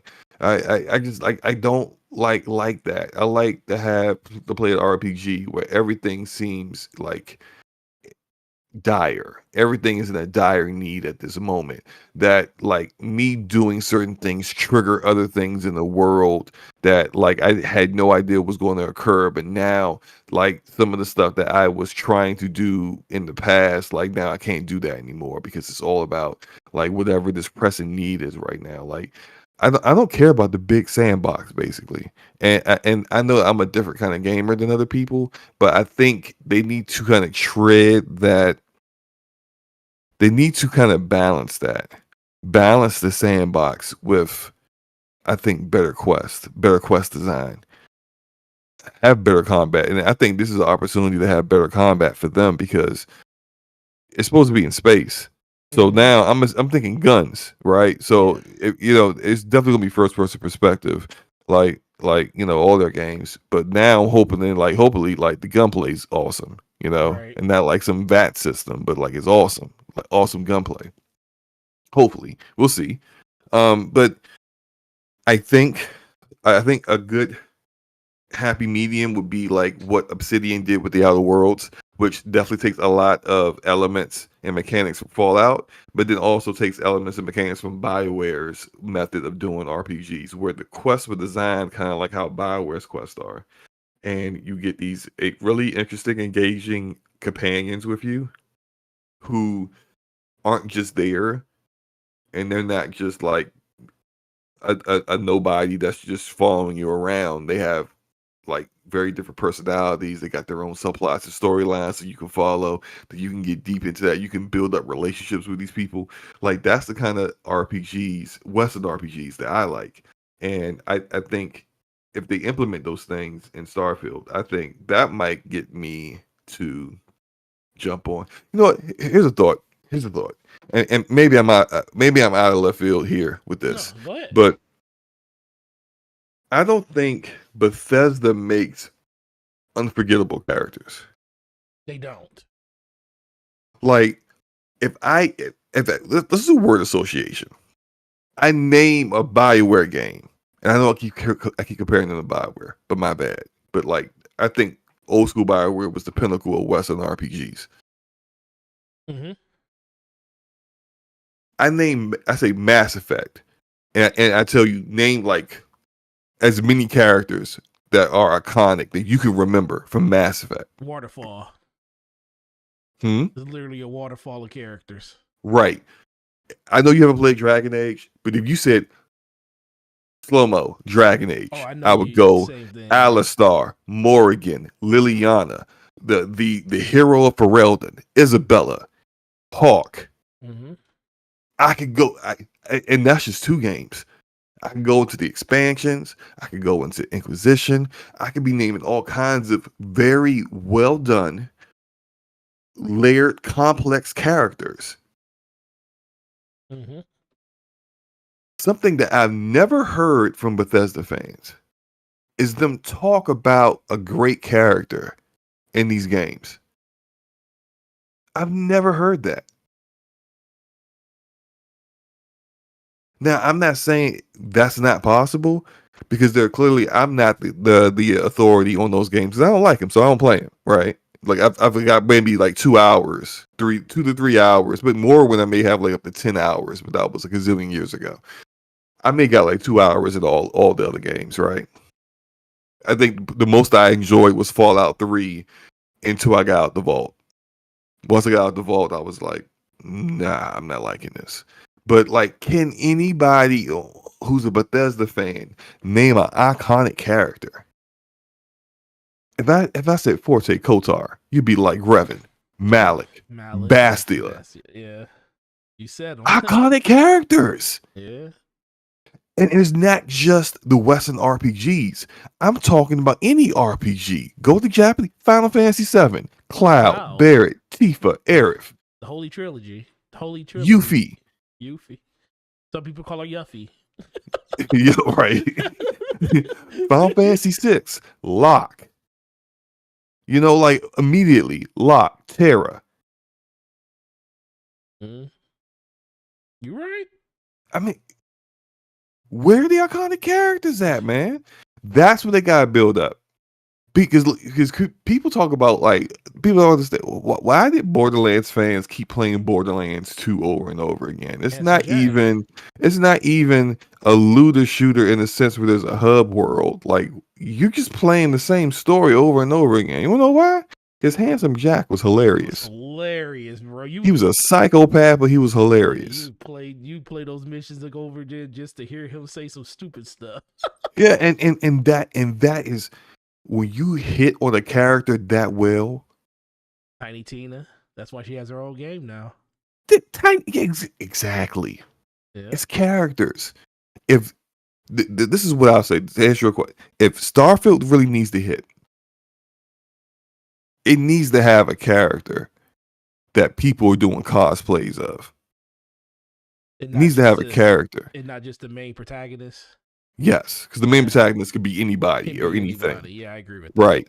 They need to have a main character that is iconic. That when you hear the name of this character, even if you're not even a fan of the series, you immediately know, oh, that's from Starfield. Mm-hmm. That's what they need. And that will help kind of gloss over some of the other Bethesda-isms that they may have going on. I agree with that. I just think in general, a lot of people in the chat are saying the same thing, but the biggest thing comes down to they just think that it's especially it's a perfect game to go up against Elden Ring because of the whole Skyrim comparison and stuff like that. And that's mostly due to, I think, just the open world of it and stuff, and it being kind of medieval. So even though they're completely different games, I do think that's kind of the similarities between the two. But the thing that I am looking forward to most, and this is probably going to be the first Bethesda game like proper that I really do dive into, because I did play Morrowind, and that was mostly due to the fact that Patrick Stewart played. I forget the name of the person he played at the very beginning of it, and I was a huge Patrick. I'm still a huge Patrick Stewart fan, and I played Oblivion just because of that. But in general, I think the fact that this, like you said, it's basically in space, meaning you can do kind of whatever you want to do. Like that's why I think Outer Worlds did good. That's why I think it did as good as it did, because it's not bound by any of the structures of what we know as people that live on a planet of Earth and stuff like that, or just medieval times. There's only certain things you can kind of do and things like that.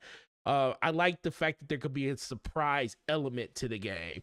And like I said, when they start talking about, you know, consequences inside of the mechanics and stuff like that, it kind of mirrors the fact that you're going to care about the decisions you make in this game, and people are going to either remember those decisions, or they're going to be decisions that's going to permeate throughout the game as long as you're playing it, throughout DLCs and everything like that. That's kind of the things that I'm thinking of when they say stuff like that, and that could be straight wishful thinking, because they really haven't shown us if that is going to be the case.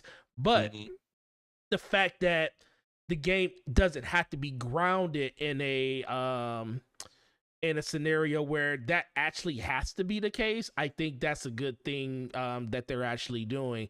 But then it just comes back to the fact that this is Todd Howard, and you know he's going to basically egg this up until he's ready to show it off, and they're going to do a grand unveiling of it, and that's going to be the moment where a lot of people are going to be like, show me what you got.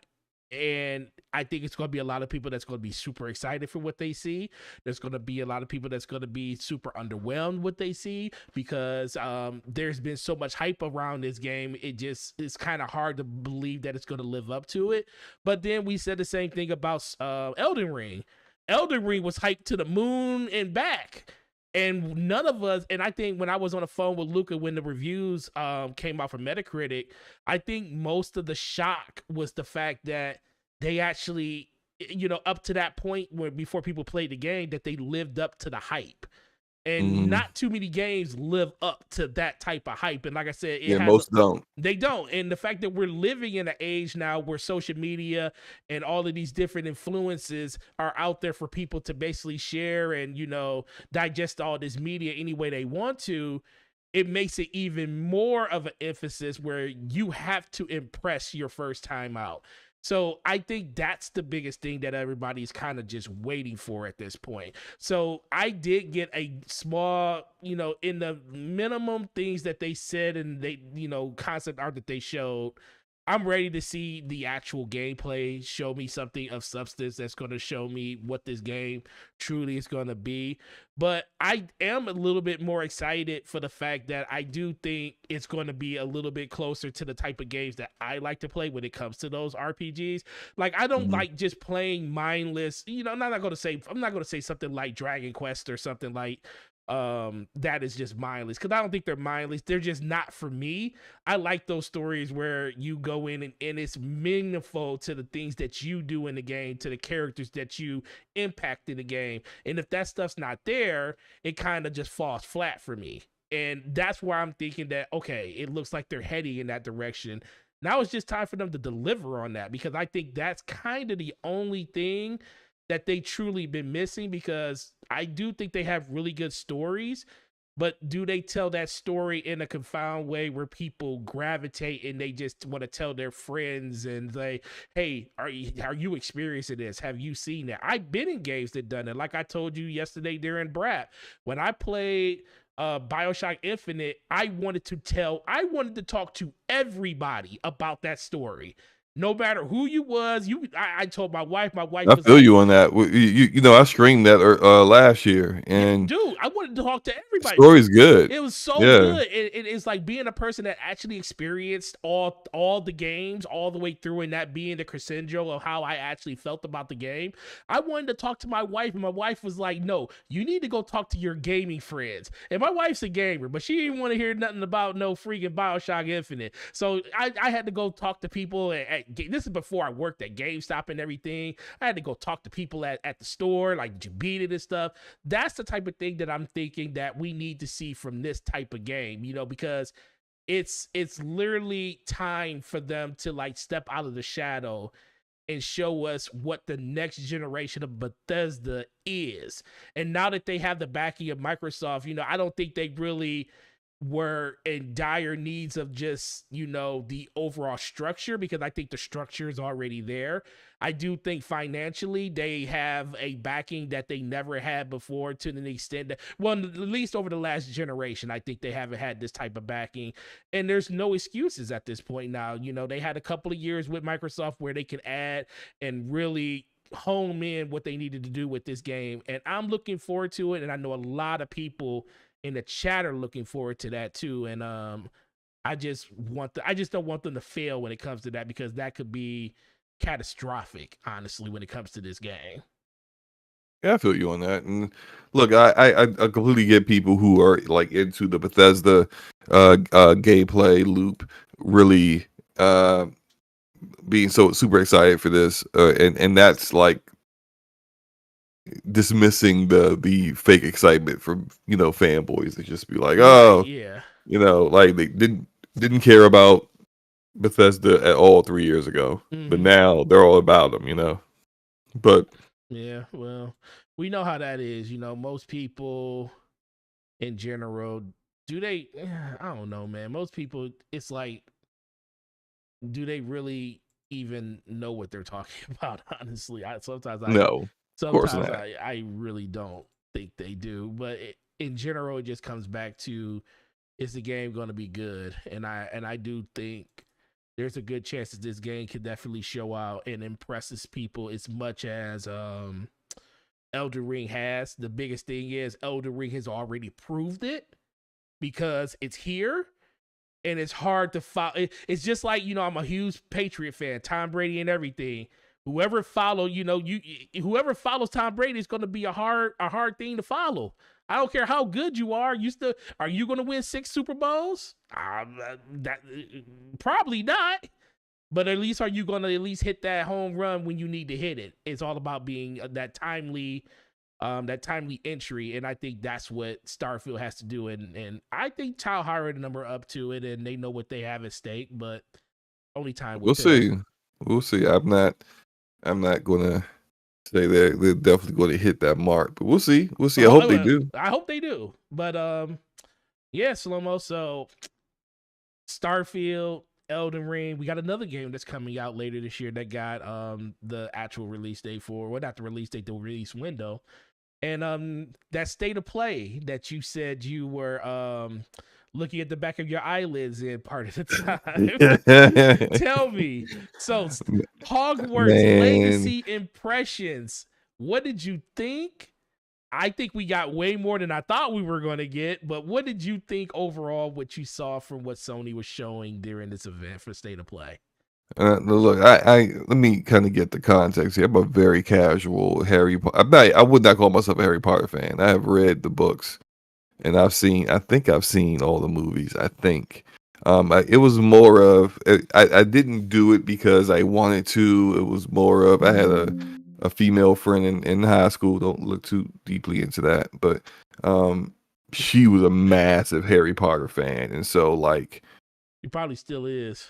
yeah, oh yeah, she's probably super excited about this game and all everything. She's a gamer, but like whenever she wanted to go see the movies, I would go see the movies with her. And just because I'm an avid reader, as I tend to do, I'll go read a book of a movie that I just watched, just because I'm curious on what the differences are. So I read the books, and I would talk with her with stuff about the books and all that.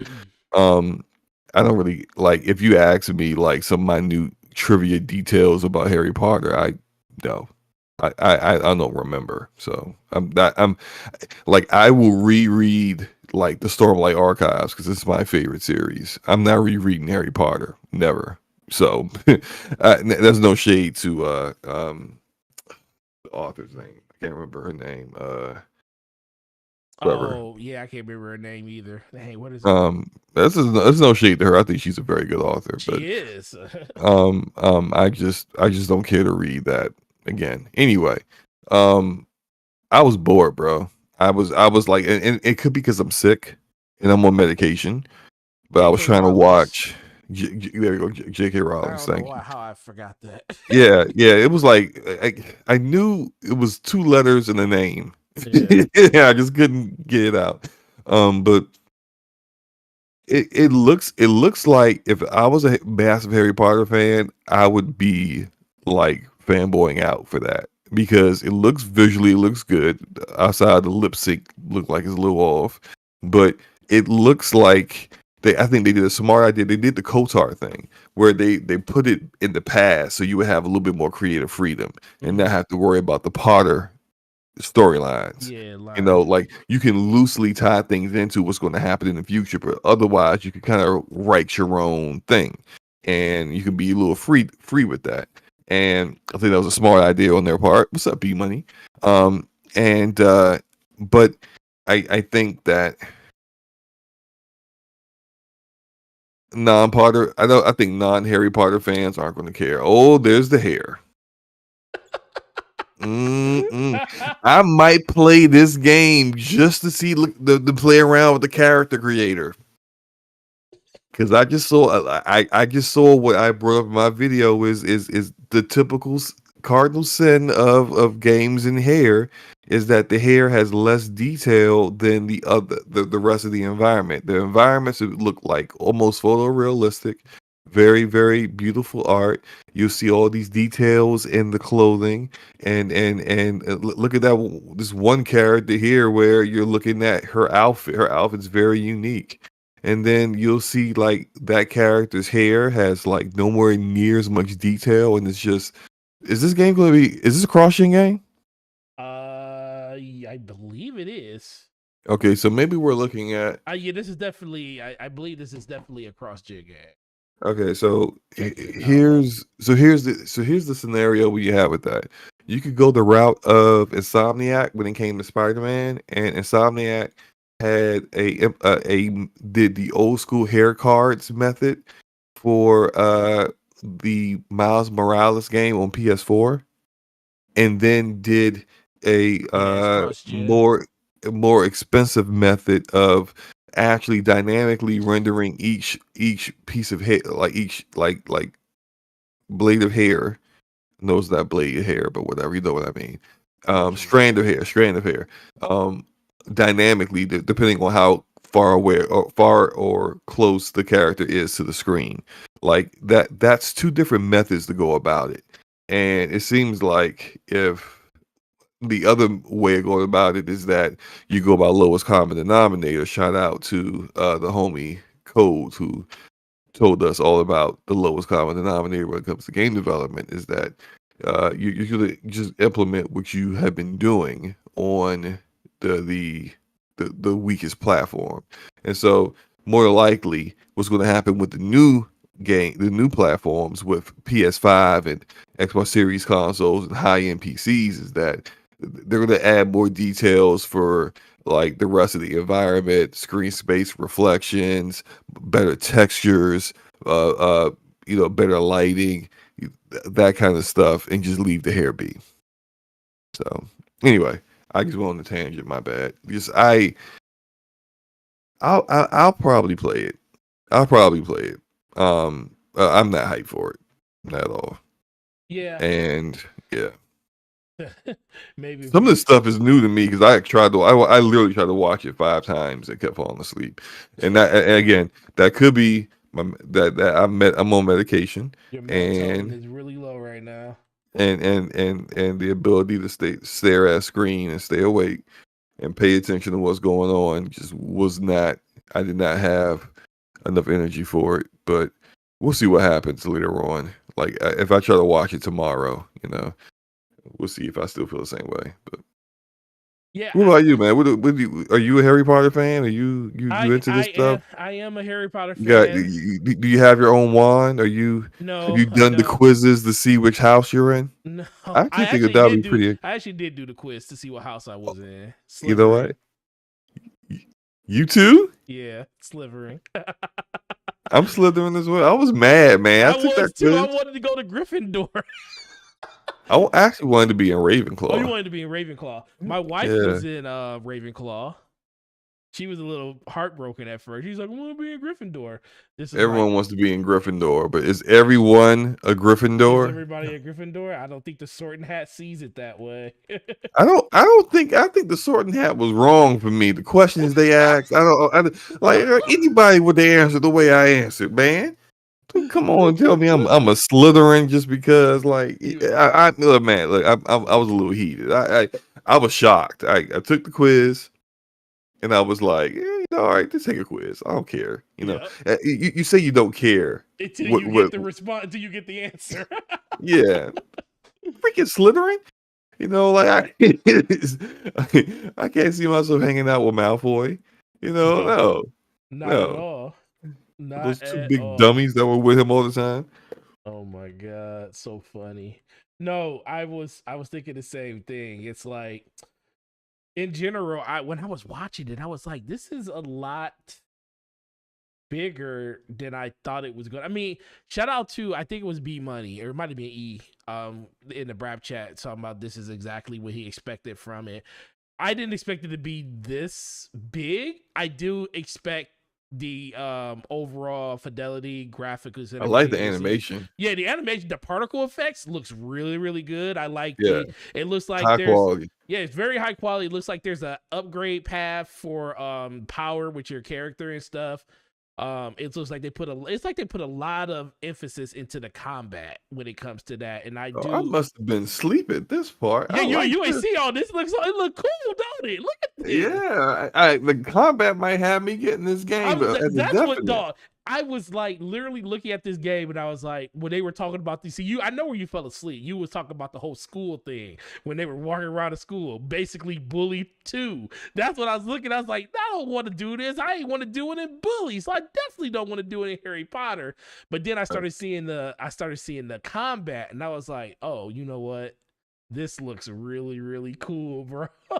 I was like, it looks like good. they put a lot of time and care into the combat, and I'm down for that. Like Yeah. this look, if the movies were like this, once the kids got like Harry and his friends got older, man, that would have been lit. I wouldn't have been fighting sleep in the movie theater too. Oh my god, I didn't do that. I didn't fall asleep in the movie theaters. I didn't jump in until Goblet of Fire. And that's when my wife for the first time, I think that's You didn't watch the movies before that? No, it was a girl thing, man. My wife, well, it was my girlfriend at the time. She wanted to go, and I was just trying to be all hip. It's like, I want to go with you, and she was going because she usually went by herself. Because all her best friends lives down in Texas, so she ain't had nobody to go. So she just go by herself. I was like, oh, I'll go with you. She said, you like Harry Potter? I said, no, I like you, so I'll go with you. And she's like, oh, that was like the beginning of our relationship. So I watched it and I was like, this is actually cool. Cooler than I thought it was going to be. And then I just consistently went to all the movies with her until they were all out. We got caught up when I watched the first one. Then I think that weekend we watched the first 3 just to get caught up. So I knew everything that was going on. And I read some of the books and stuff. I didn't read all of them. I read some of them. But in general, I really, really enjoy the story. And I think they hit it out the park. They always do really good with the casting. Like, that's the one thing that always makes or breaks the movie for me is, like, when you get somebody that's super believable in that part. And I couldn't believe that they found a person that looked just like the person that she had literally wrote on a book. It looked just like him. But yeah, this is something that I'm really, really interested in. I didn't know how interested I was going to be until I started seeing the combat because, when you think Harry Potter, it's like, oh, this probably going to be childish and kiddie. And, remember Wonder Book? for the PS3 with the book and everything. I was like, it's gonna probably be some Wonder Book stuff. But then I Mhm. saw this and I was like, oh, this looks like it could be something. Now, I do think this definitely was a PS4 game that was rezzed up to be on the PS5, and probably the same is going to be the same thing for the Xbox and Xbox Series X. So, Mhm. but in general, it doesn't matter because if it's a good game and it's got a compelling story and the combat is good, I think this is something that people will enjoy. But I also think that if people enjoy something like Quantum Break and stuff like that, you're definitely going to probably enjoy this because the thing is, it's the Flash. And I think the Flash in this game, just looking at some of the combat and how deep it could probably be, is something that a lot of people are going to be really, really interested in. And that's what it looks like in the chat. Yeah, I got there was a couple questions in the chat I wanted to address. Yeah, One, go ahead. I think it was Bray that said like, well, the last Harry Potter movie was in was 11 years ago. Yep. Is it still popular enough to really kind of warrant, I guess, like hype or Absolutely. as is always it's probably not as popular as it was a decade ago, but I think it's still plenty popular considering they done spin-off movies, and usually spin-off series for a main series fail like spectacularly, where at least with these spin-off movies they're still making them, you Mm-hmm. know. um I think there's enough Harry Potter fans that grew up on Harry Potter that they're now adults and they make their own money and they can support, themselves, and spend money on something that is nostalgic for them. So I think that's important too. So I think uh this is one of those IP that it doesn't matter when you come out with the game, it's going to get some hype because of what the IP is. And there was another question about from Mishipu about the minimum HUD design. I'm wondering if they took a page out of Elden Ring.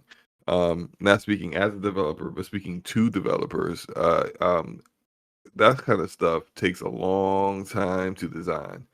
And Elden Ring just came out. For them to pivot with what they had set up initially would take also a very long time to change, and could potentially cause like delays and stuff like that. So I think for the purposes of this trailer, they took the HUD away just so you can kind of see the combat and how. Cause look, what I'm looking at right now, the camera is like panning a little to the left as the Mm-hmm. fight happens. That's like a floating camera kind of deal.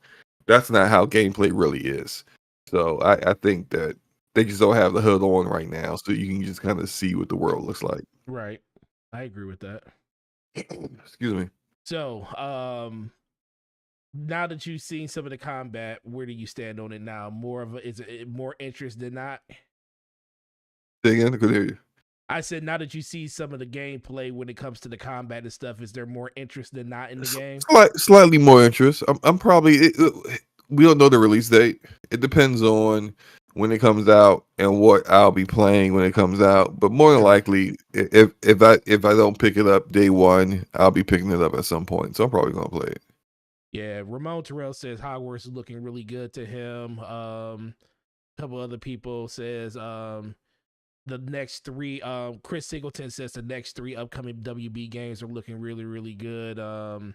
Yeah, it's going to be interesting to see exactly what's going to happen over the course of the rest of the year. I say we only know probably 30 to 40% of the puzzle for this year. There's so much stuff that's going to get announced and released over the course of this year that we don't even know. We don't even know what this holiday is going to look like when it comes to like game releases and stuff. So I do think that this is going to be something. It surprised me. I will say that, and the fact that Sony did literally dedicate a whole state of play to it, was good. And I think it actually kind of did what it was meant to do. And shout out to everybody that believed that this was going to be what they actually wanted to be. And shout out to Avalanche. Avalanche been putting in some work lately. Isn't Avalanche the same? Aren't they still? They're making the Contraband game, right, for Xbox? Yes, they are. Yeah. So. So I So guess they got multiple teams. yeah, they got multiple teams working on it. Cool. All right, cool. Well, so let's go to a somber note. I didn't know about this because you brought it to my attention. But it looks like Sony did finally acknowledge the allegations against them for the harassment cases that they had with the 8 young women that were basically brought up in this suit. Why don't you give us a fill in on exactly what's going on there? From what I saw was Sony acknowledged that that these women did work for them, and but they, from just paraphrasing from what I read, that they will give an official statement on this and their stance, not stance, but what they're going to do about this at a later date. So they could be investigating internally, or they could be, I mean, that would be what you hope, that they are honestly investigating and trying to correct these issues at the moment.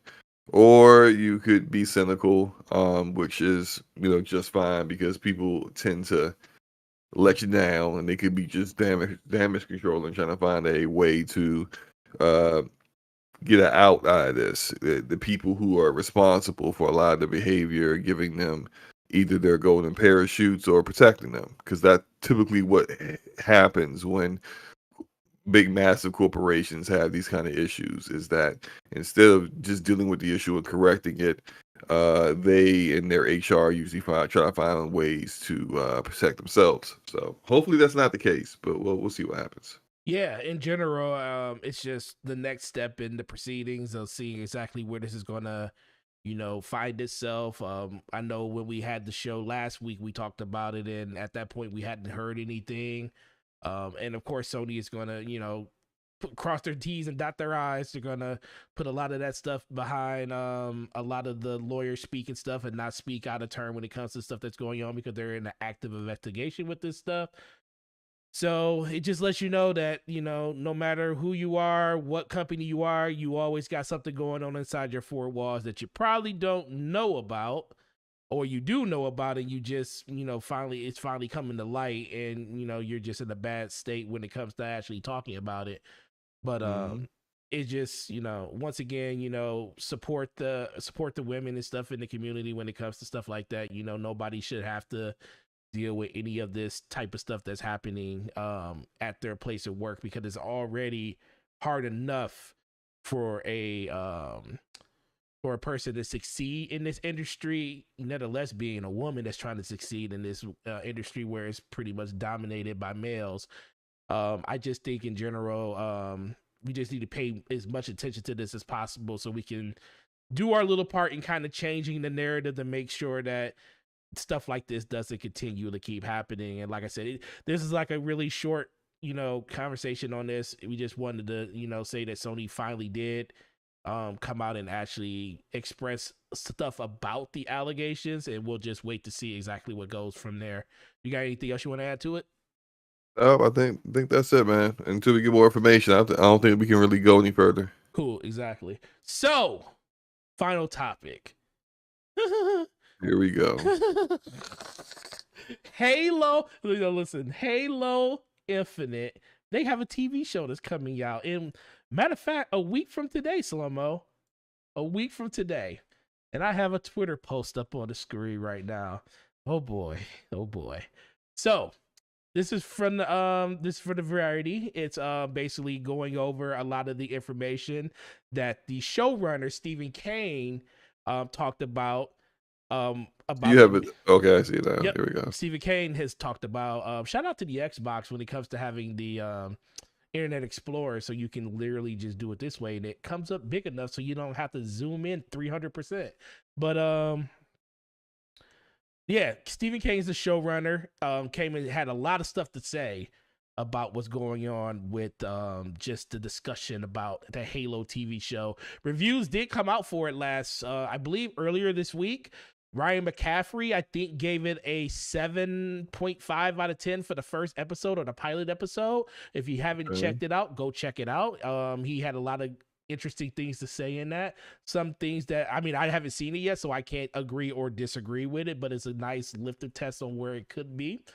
But this conversation started interesting, whereas he talked about It took 265 drafts of the first 9 episodes, balancing everything from the production needed to story notes for Steven Spielberg to the desire to fold as much of the mythology as possible. So they are using the mythology. They are talking about the Halo universe. That's not what I have the problem with, though. They also go on to say the richness of the depths of the universe was immediately mind-boggling and incredibly exciting. Master Chief, being acted by Pablo, says that the Halo, what it means as a storyteller is that there's already been a huge amount of preparation and groundwork. Basically, they're talking about the story is already there. So it's just a lot of groundwork for them to get caught up to what's already being put into the game, not into the game, into the universe, so they can kind of live and breathe by what's going on there. But once again, still not what I have a problem with. We go even further. They're talking about how season 1, Master Chief storyline, we're going to tell a story about a man discovering his own humanity. Like, oh, okay, interesting. While the Halo series will draw heavily from the game's mythology, it will chart its own separate storytelling path. The Halo TV series exists in what 343 is calling the Silver Timeline. As soon as I got to that part, slow-mo, as soon as I got to that part, I instantly was like, oh, this is bad. They're using the whole multiverse excuse to justify it not following the canon storyline. The canon storyline. So they're basically saying, oh, the TV show is one thing, the video game's another. Okay. Yeah. So they're not connected whatsoever at all. So it's Okay. So that's where the red flags go up, guys. Red flags going up everywhere. Jen Taylor, who voices Cortana in the Halo games and plays the character in the TV series via performance capture, says the show is a different kind of beast. Do you want it to be exactly the way you already played it and already seen it? I'm not sure. She was being very, very cautious in the things that she said right there. I'm not sure. But this right here, guys, this one right here is what takes the cake. We didn't even look at the game. We didn't talk about the game. Stephen Kane says of his preparation with the game's developer, 343 Industries, we talked about the characters and the world, so we never felt limited by it being a game. Now, I don't have a problem with them not being limited by it not being a game, but since when do we have basically this Halo TV show is a prequel to Halo Reach? It takes place before Reach. So there is an enormous amount of stuff. Matter of fact, there is no game that takes place before Reach. We all played Reach. Reach is probably the best single player game that Bungie made when it comes to not having a Master Chief inside of it. It's amazing. And if you didn't play Halo Reach, you're doing yourself a disservice. But Halo Reach is a game that takes place after this show. So what are you trying to pull from? First of all, second of all, wait. Okay, so look, there is the opportunity. So Reach depicts what happened with Chief when he and the other children were taken and then trained on Reach for the majority of their childhood. If you go off the book, yes. If you go off the book. There is a gap between when the Spartans who survived the drug test, the infusions and the genetic manipulation, and were able to put on the armor and actually not have the armor cripple them and could actually function. They went on a few missions. Like there's a time period from there until like the Battle of Reach, where Reach fell, and then which triggered the events of the first Halo game. So there is some. So if they wanted to focus on that time period where there were Spartans and they were doing their thing before a good number of them got wiped out. You want to know where that makes no sense though? Because Cortana is in this. Right. And so like I was going to get there, like, but then you wouldn't have Cortana. And so this is where it all kind of falls apart. This is why Keys wouldn't be in this. His daughter wouldn't be in this. Mm-hmm. So that's my problem with it. It's like we literally just disregard, because you're absolutely right, Slomo. If they would have just left it, because there's a huge untapped thing out there. It's just like, remember, like this, why do people love Endgame and Infinity War so much? It was because it was a culmination of something that got built up over the course of 21 movies, over the course of a decade and a half. And people finally got a chance to see exactly how that played out on the silver screen. That's what excited people the most. When you saw the final battle of Endgame, it was the culmination. I get to see exactly how this all happened, how it all went down in their interpretation of what the comic book says. It was exciting. Halo, the Fall of Reach book, written by Eric Nylund. I think his name is Nylund. Yeah, Eric Nylund. Yeah, Nylund. One of my he wrote the first 3 books. Yeah, the first 3 books. Literally, my favorite Halo book of all of them is the Fall of Reach book. I read that book so many freaking times, and just when I first heard that this show was depicted taking place before Reach, and they were telling the story of Master Chief, I'm like, oh shoot, can we actually get a backstory on screen that actually shows off all the heroism, like the King of the Hill with John fighting to the top of the hill and fighting everybody off when he was up and coming, before he had armor and stuff on. He was fighting all against the other cadets and showing his leadership prowess, stuff like that you read in the book. Are we actually going to get the depiction of that, him becoming Master Chief? No, we're getting something where it's kind of in between. And I'm not going to say it's horrible, because we don't know what it's going to be. We haven't seen it for ourselves. It could be a great thing. But I just have a problem with you going into something and disregarding basically the main thing that is kind of tied to the show, which is the game. Like, you don't have to follow the game because it takes place before the game, but you at least have to have some type of some continuity that says this is why this is happening, but it happened before everything. It's like a lead up effect, and that kind of just threw me off a little bit, because I'm a Halo fan, and maybe people are going to say, well, you're too attached to Halo. It's a TV show. It's going to be its own little thing. Screw that. When I read something where a person says, we didn't even look at it, the games, that's a problem for me. And I don't know how people feel about that, but me being a Halo fan, I just feel like that's kind of a disservice to the actual lore that was built over the course of decades by Bungie, and was built even more further by the adaptation of books and stuff that furthered that story, furthered that lore than anything else that we have in anything when it comes to Halo's media. I mean, what do you think, Slomo? I will just speak. I'll use an example. I'll speak directly to the admission that they didn't look at the game at all.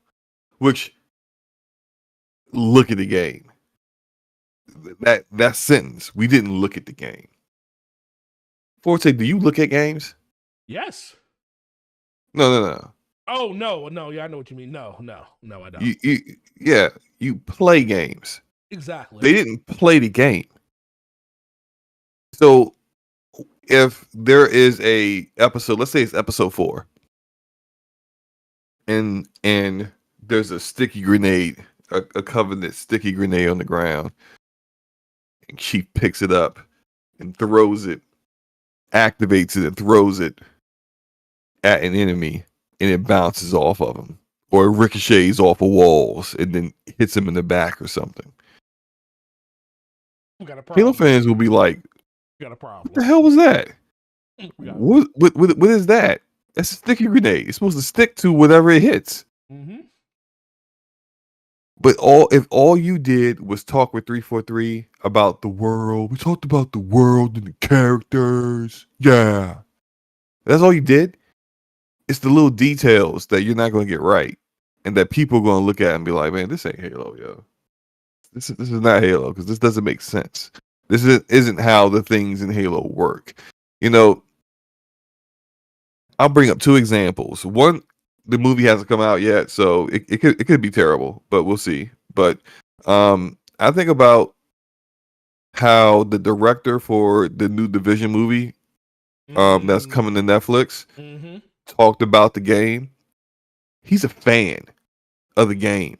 I watched the interview that he did with a Division YouTuber, and they got into deep talking about Rogue Agent Keener and all of the echoes in New York and the stories, and how he said that when he got tapped to do the movie, immediately said that he wanted to do a story that was based on the fall of New York before Division One started. Mm-hmm. He wanted to depict and show people how the city fell and how the division agents failed initially. And he didn't care that people would already who play the game will already know what's going to happen, because he said if he nailed it correctly and if it was a high quality movie, it wouldn't matter, people would love it. And you see, that's someone following the canon, who is a fan of the material, but did something that was adding to it, not changing it and trying to make it his own, not fan fiction. Denny Denny Vinny Nueva, I believe is his name, the director of Dune. Mm-hmm. Amazing director already. Did the Blade Runner 2049 I loved it. movie. He already amazing director. Gets tapped to do Dune. He reads all the Dune books that Frank Herbert, the author, created, becomes a massive Dune fan. He's now in interviews telling them about Herbert's mindset when he wrote certain things. So that helped him as a director know how to depict it on the big screen, the scale of some of the ships and the way the still suits worked, to really show the inner workings and the details that Herbert wanted to get over to the audience, so they understood the implications of actions and or the stakes when they arose. Right. That kind of intimate understanding and minute details of the material is what you want from people who are making media off of content. Now, I'm not saying you can't go off script sometimes. I'm not saying you can't have some creative license with it. I think it's a give and take, right? Mm-hmm. Follow the context. I think the important thing, the best way to do this kind of stuff is to not redo what we already know, because then there will be people like, I've seen this before because I played it. But to follow or give supporting stories that are good, that support the original media, the original game, so that it's staying faithful yet still doing something different, and you can still, spread your creative wings and show everyone how you're such a great writer and director. Like, that's how you do it. Just deciding I'm gonna do my own thing. Here's my interpretation of Halo. Right. What if no one wants to see your interpretation of Halo, bro? That's the problem. That is the And so, problem. That's I've seen some reviews say, like, I think IGN's review gave it an 8 out of 10 or something. Like, maybe it was GameSpot's review mm-hmm. was 8 out of 10. It looks like some people might be liking it. Yeah. But yeah. Yeah, that's the thing. Like I said, and Mitchie dies a lot. Shout out to you. He says, just accept it for what it is. Just like The Witcher is not from the game or the books, but the biggest thing is they looked at the source material to come up with the direction of the book of the Witcher. You don't have. That's the thing. I don't have a problem. Like, it's almost better to not be told something than to be told something like this. Especially being a fan of something, it's like you're telling me that you like. Why would I even think you even can competently make this show, like, in honor of what we want it to be, if you're not even willing to like look at what the games were? It's like, I would think that it's like all of it's just more information. Like, the more information you have, the better you can make stuff be.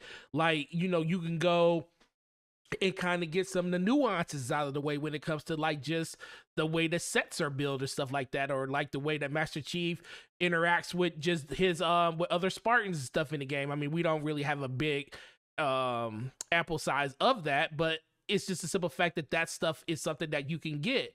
And when he says that they ain't even look at the game, so did you even look at the books? Did you read any of the books to see exactly what some of the structure of that stuff was? I do know that we have a few of the characters like Kate and them that's actually in this TV show that was part of the original Spartan group that was in his fire team on Reach. I do know about that, but in general, I just want, it doesn't have to be something that follows the holy trinity of, oh, it has to follow 100% in line with it has to be with the games and stuff. That's not the case. It's just a simple fact that when you come out and you say that we didn't even look at it, and just because we didn't look at it, we don't feel like we are being limited by what the game is. No one wants you to be limited. We don't want a TV show with animated effects and CGI and everything that can go boom on a screen. We don't want it to be tied to the limitations of what the game is. That's what, that's what the silver screen's supposed to be. It's supposed to give you this sense of a grander scale of wonder. Everybody would love to see what it looks on a screen, to see the battle of Reach, the fall of Reach, like him jumping out of a Covenant cruiser with a bomb strapped to his back, pushing it down to another Covenant cruiser. When it comes to like, well, it wasn't a Covenant cruiser, it was the Pillar, I forget, but in general, people would love to see stuff like that on a screen. That's what the silver screen does. That's what shows like this and TV shows like this does. That's something that Star Trek has gotten right for years. The over the top stuff. Why do you think Star Trek is still as good? Like, not that it's good, but why do you think people still tune in and watch it? Because it's something that people just desire to see. Like, how did they do this? How did they do that?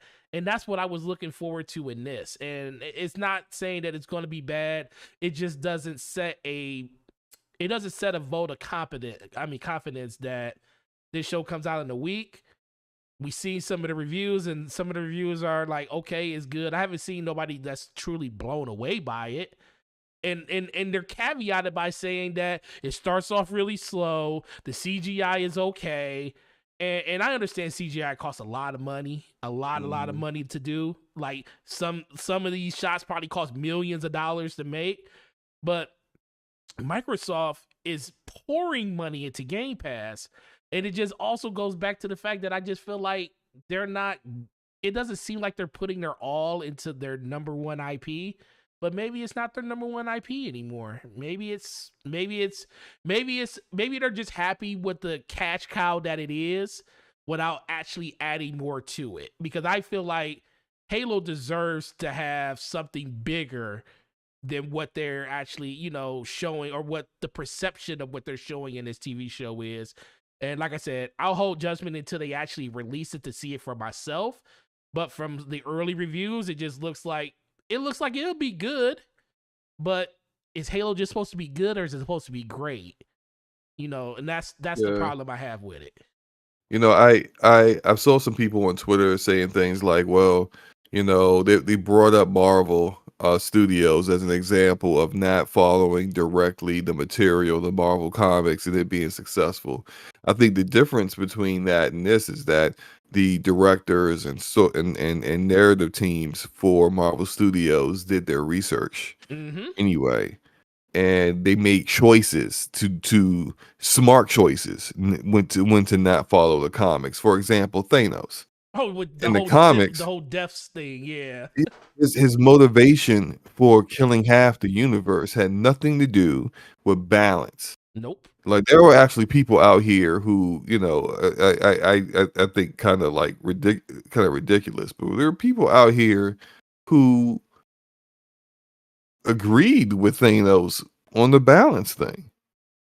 I think when you can get some people to throw their moral compass away and say, the bad guy got a point. Right. You made a compelling character. You made a compelling a subplot or a motivation for that antagonist. They they these Halo showrunners wouldn't have even known to change something like that because they wouldn't have read the material to know what it was about. You know, so it's like the Halo, like the brothers. I think it was the brothers that had that did the both Avengers, Infinity War, and Endgame. When they pivoted on Thanos, that was smart because the overall audience would have thought Thanos' motivation was stupid. Wait a minute, you gonna kill half? You gonna kill half the universe? Half to impress a girl? To impress death in the form of a woman? What? Yeah, that's what they did. I mean, like that's silly. That's really silly. But the pivot to balance made it more reasonable. I mean, as reasonable as you can get deciding to kill mass murder half of all living beings. Mm-hmm. But it was a better idea. Right. And it was a better idea for that character. Because then you're not looking at the character as a simp. Good one. Which is basically what he is in the comics. But you know, it's there's a difference there because there was a choice made based upon the material not translating well out of comics versus well, I mean, what was Thanos' motivation? I don't even know. You tell me. You know, it's similar to the got these guys' names. The Game of Thrones community call them D&D. Yeah, But D&D, yeah. the showrunners for Game of Thrones did a great job of following George R.R. Martin's books Until they didn't.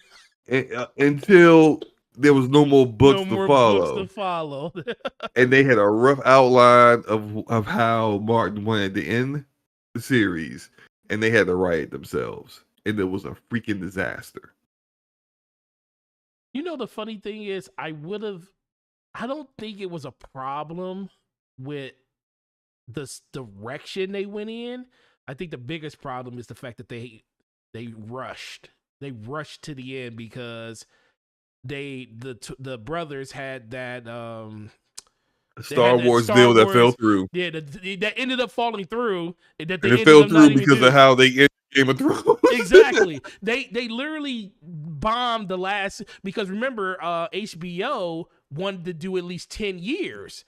Yeah, they were willing to go longer to make sure it was quality. Yeah, they wanted to do 10 years, but the brothers was like, well, we have obligations for Star Wars, so they wanted to, so they said they would give them, they said they would do one more year, but they would do 2 years and do an abbreviated short season for the 8th season.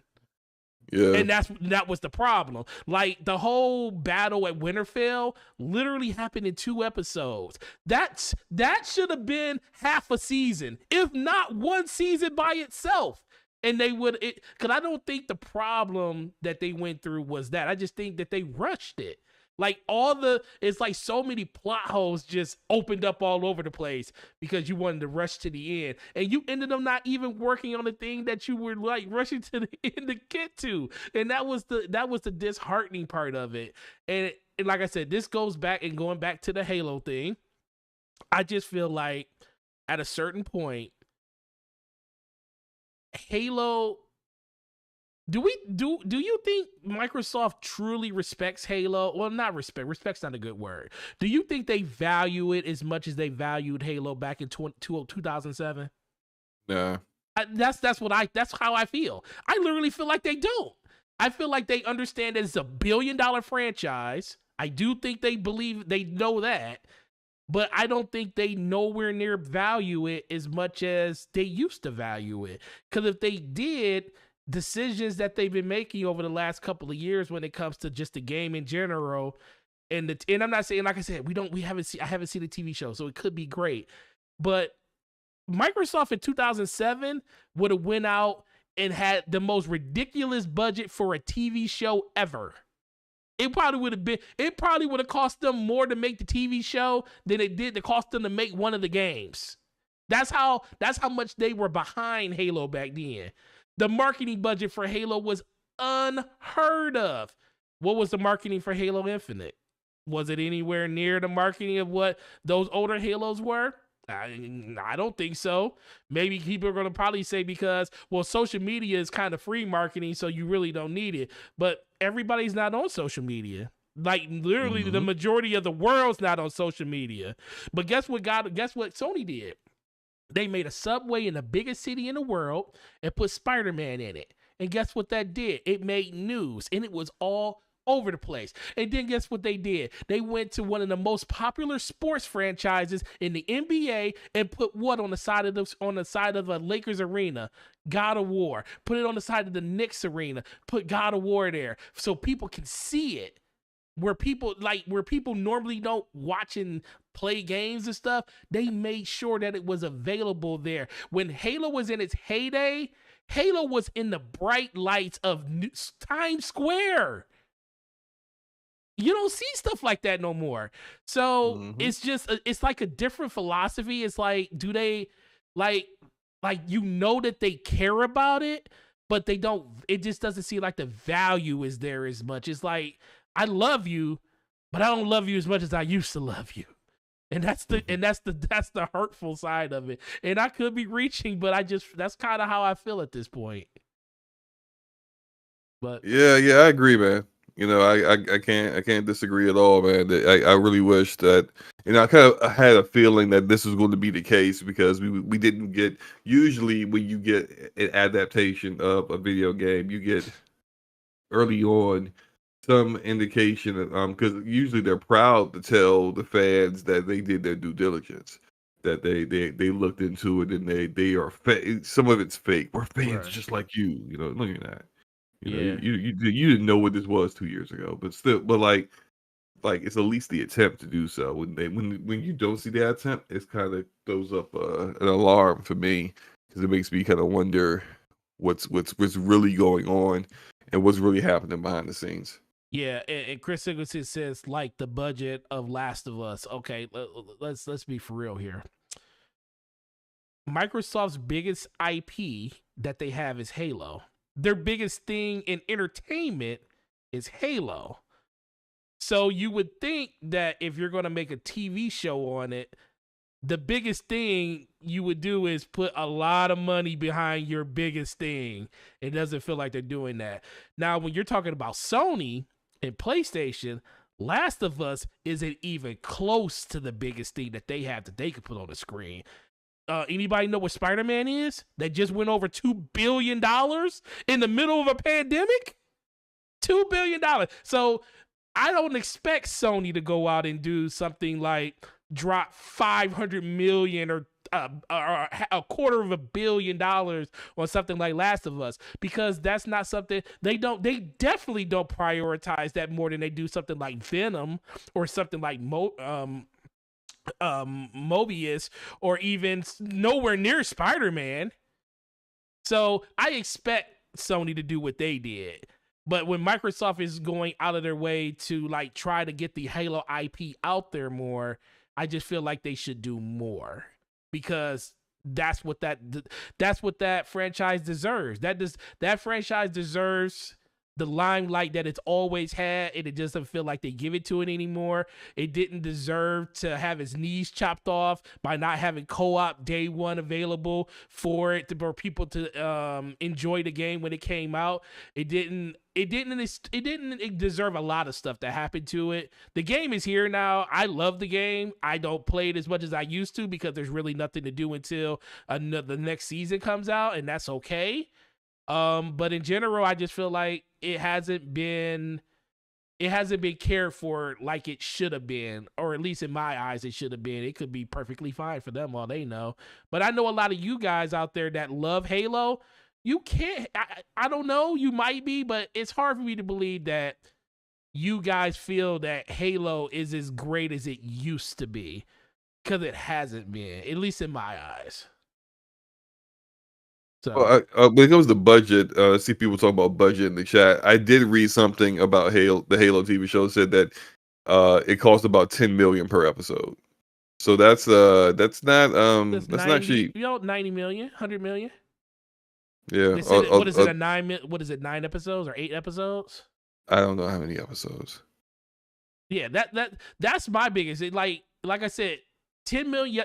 Listen, and I don't want to spend. I can't spend Microsoft's money, but slow-mo, Halo, for the grand scale that you wanted to be. If it was your baby, if it was the creme de la creme of everything that you had, and you had unlimited funds to put into it, what would you spend on it to make that TV show the bee's knees that everybody needs to go see?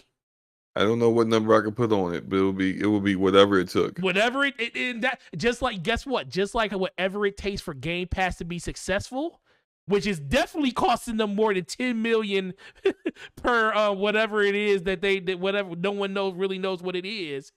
But that's how I feel about it. Like, they care about Game Pass. Game Pass is everything. Game Pass is Xbox at this point. What is Halo? Is Halo just another game now? Has it been relegated to what Gears of War? Like, Gears of War is great, but is it like Gears of War status now? Is Forza literally the flagship of Xbox now when it comes to what they care about most? Because they showed off Forza more than they ever showed off anything else, especially with this latest one. So, just food for thought, man. It doesn't mean that I'm right and you're wrong or anybody's right or wrong. It's the perception. And I always tell people, perception is reality for a lot of people. And in the eyes of some people, they don't believe that you care about this IP as much as you probably should care about it. And if you don't care about it, then it's going to continue to go in the direction it's been going in until you actually care about it again.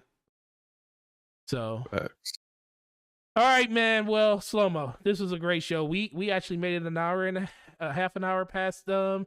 I want to get you up out of here because I know you still ain't feeling well. And shout out to everybody in the chat. Shout out to Back for Dead was here in the chat. Shout out to the homeboy, like, once again, Pixel and Polygon. Shout out to you, Ramon Terrell. Shout out to him. Ash and Luca was here earlier today. Cussing me out. Cussing you out for no apparent reason.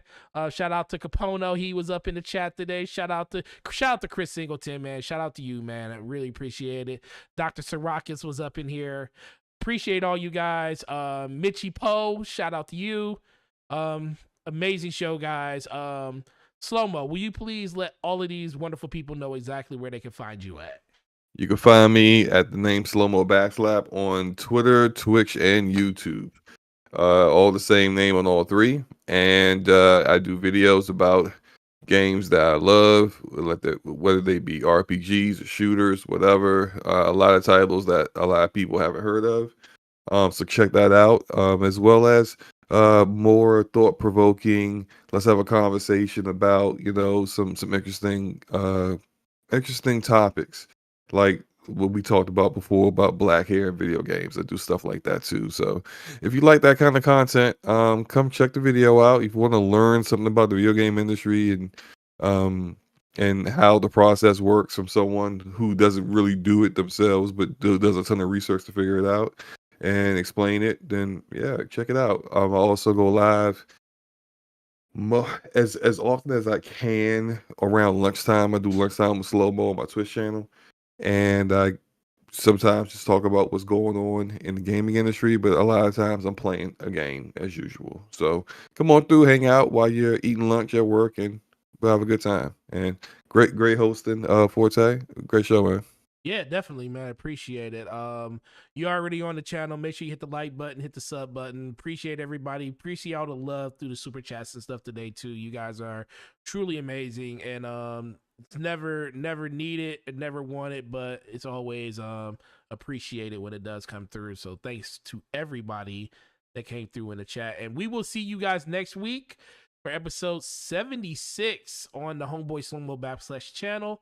Make sure you hit that channel up and sub to it so you don't miss it. Make sure you sub to the Damage Per Second podcast Twitter account.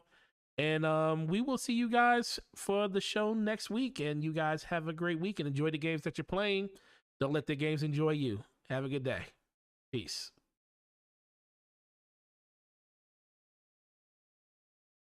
We out.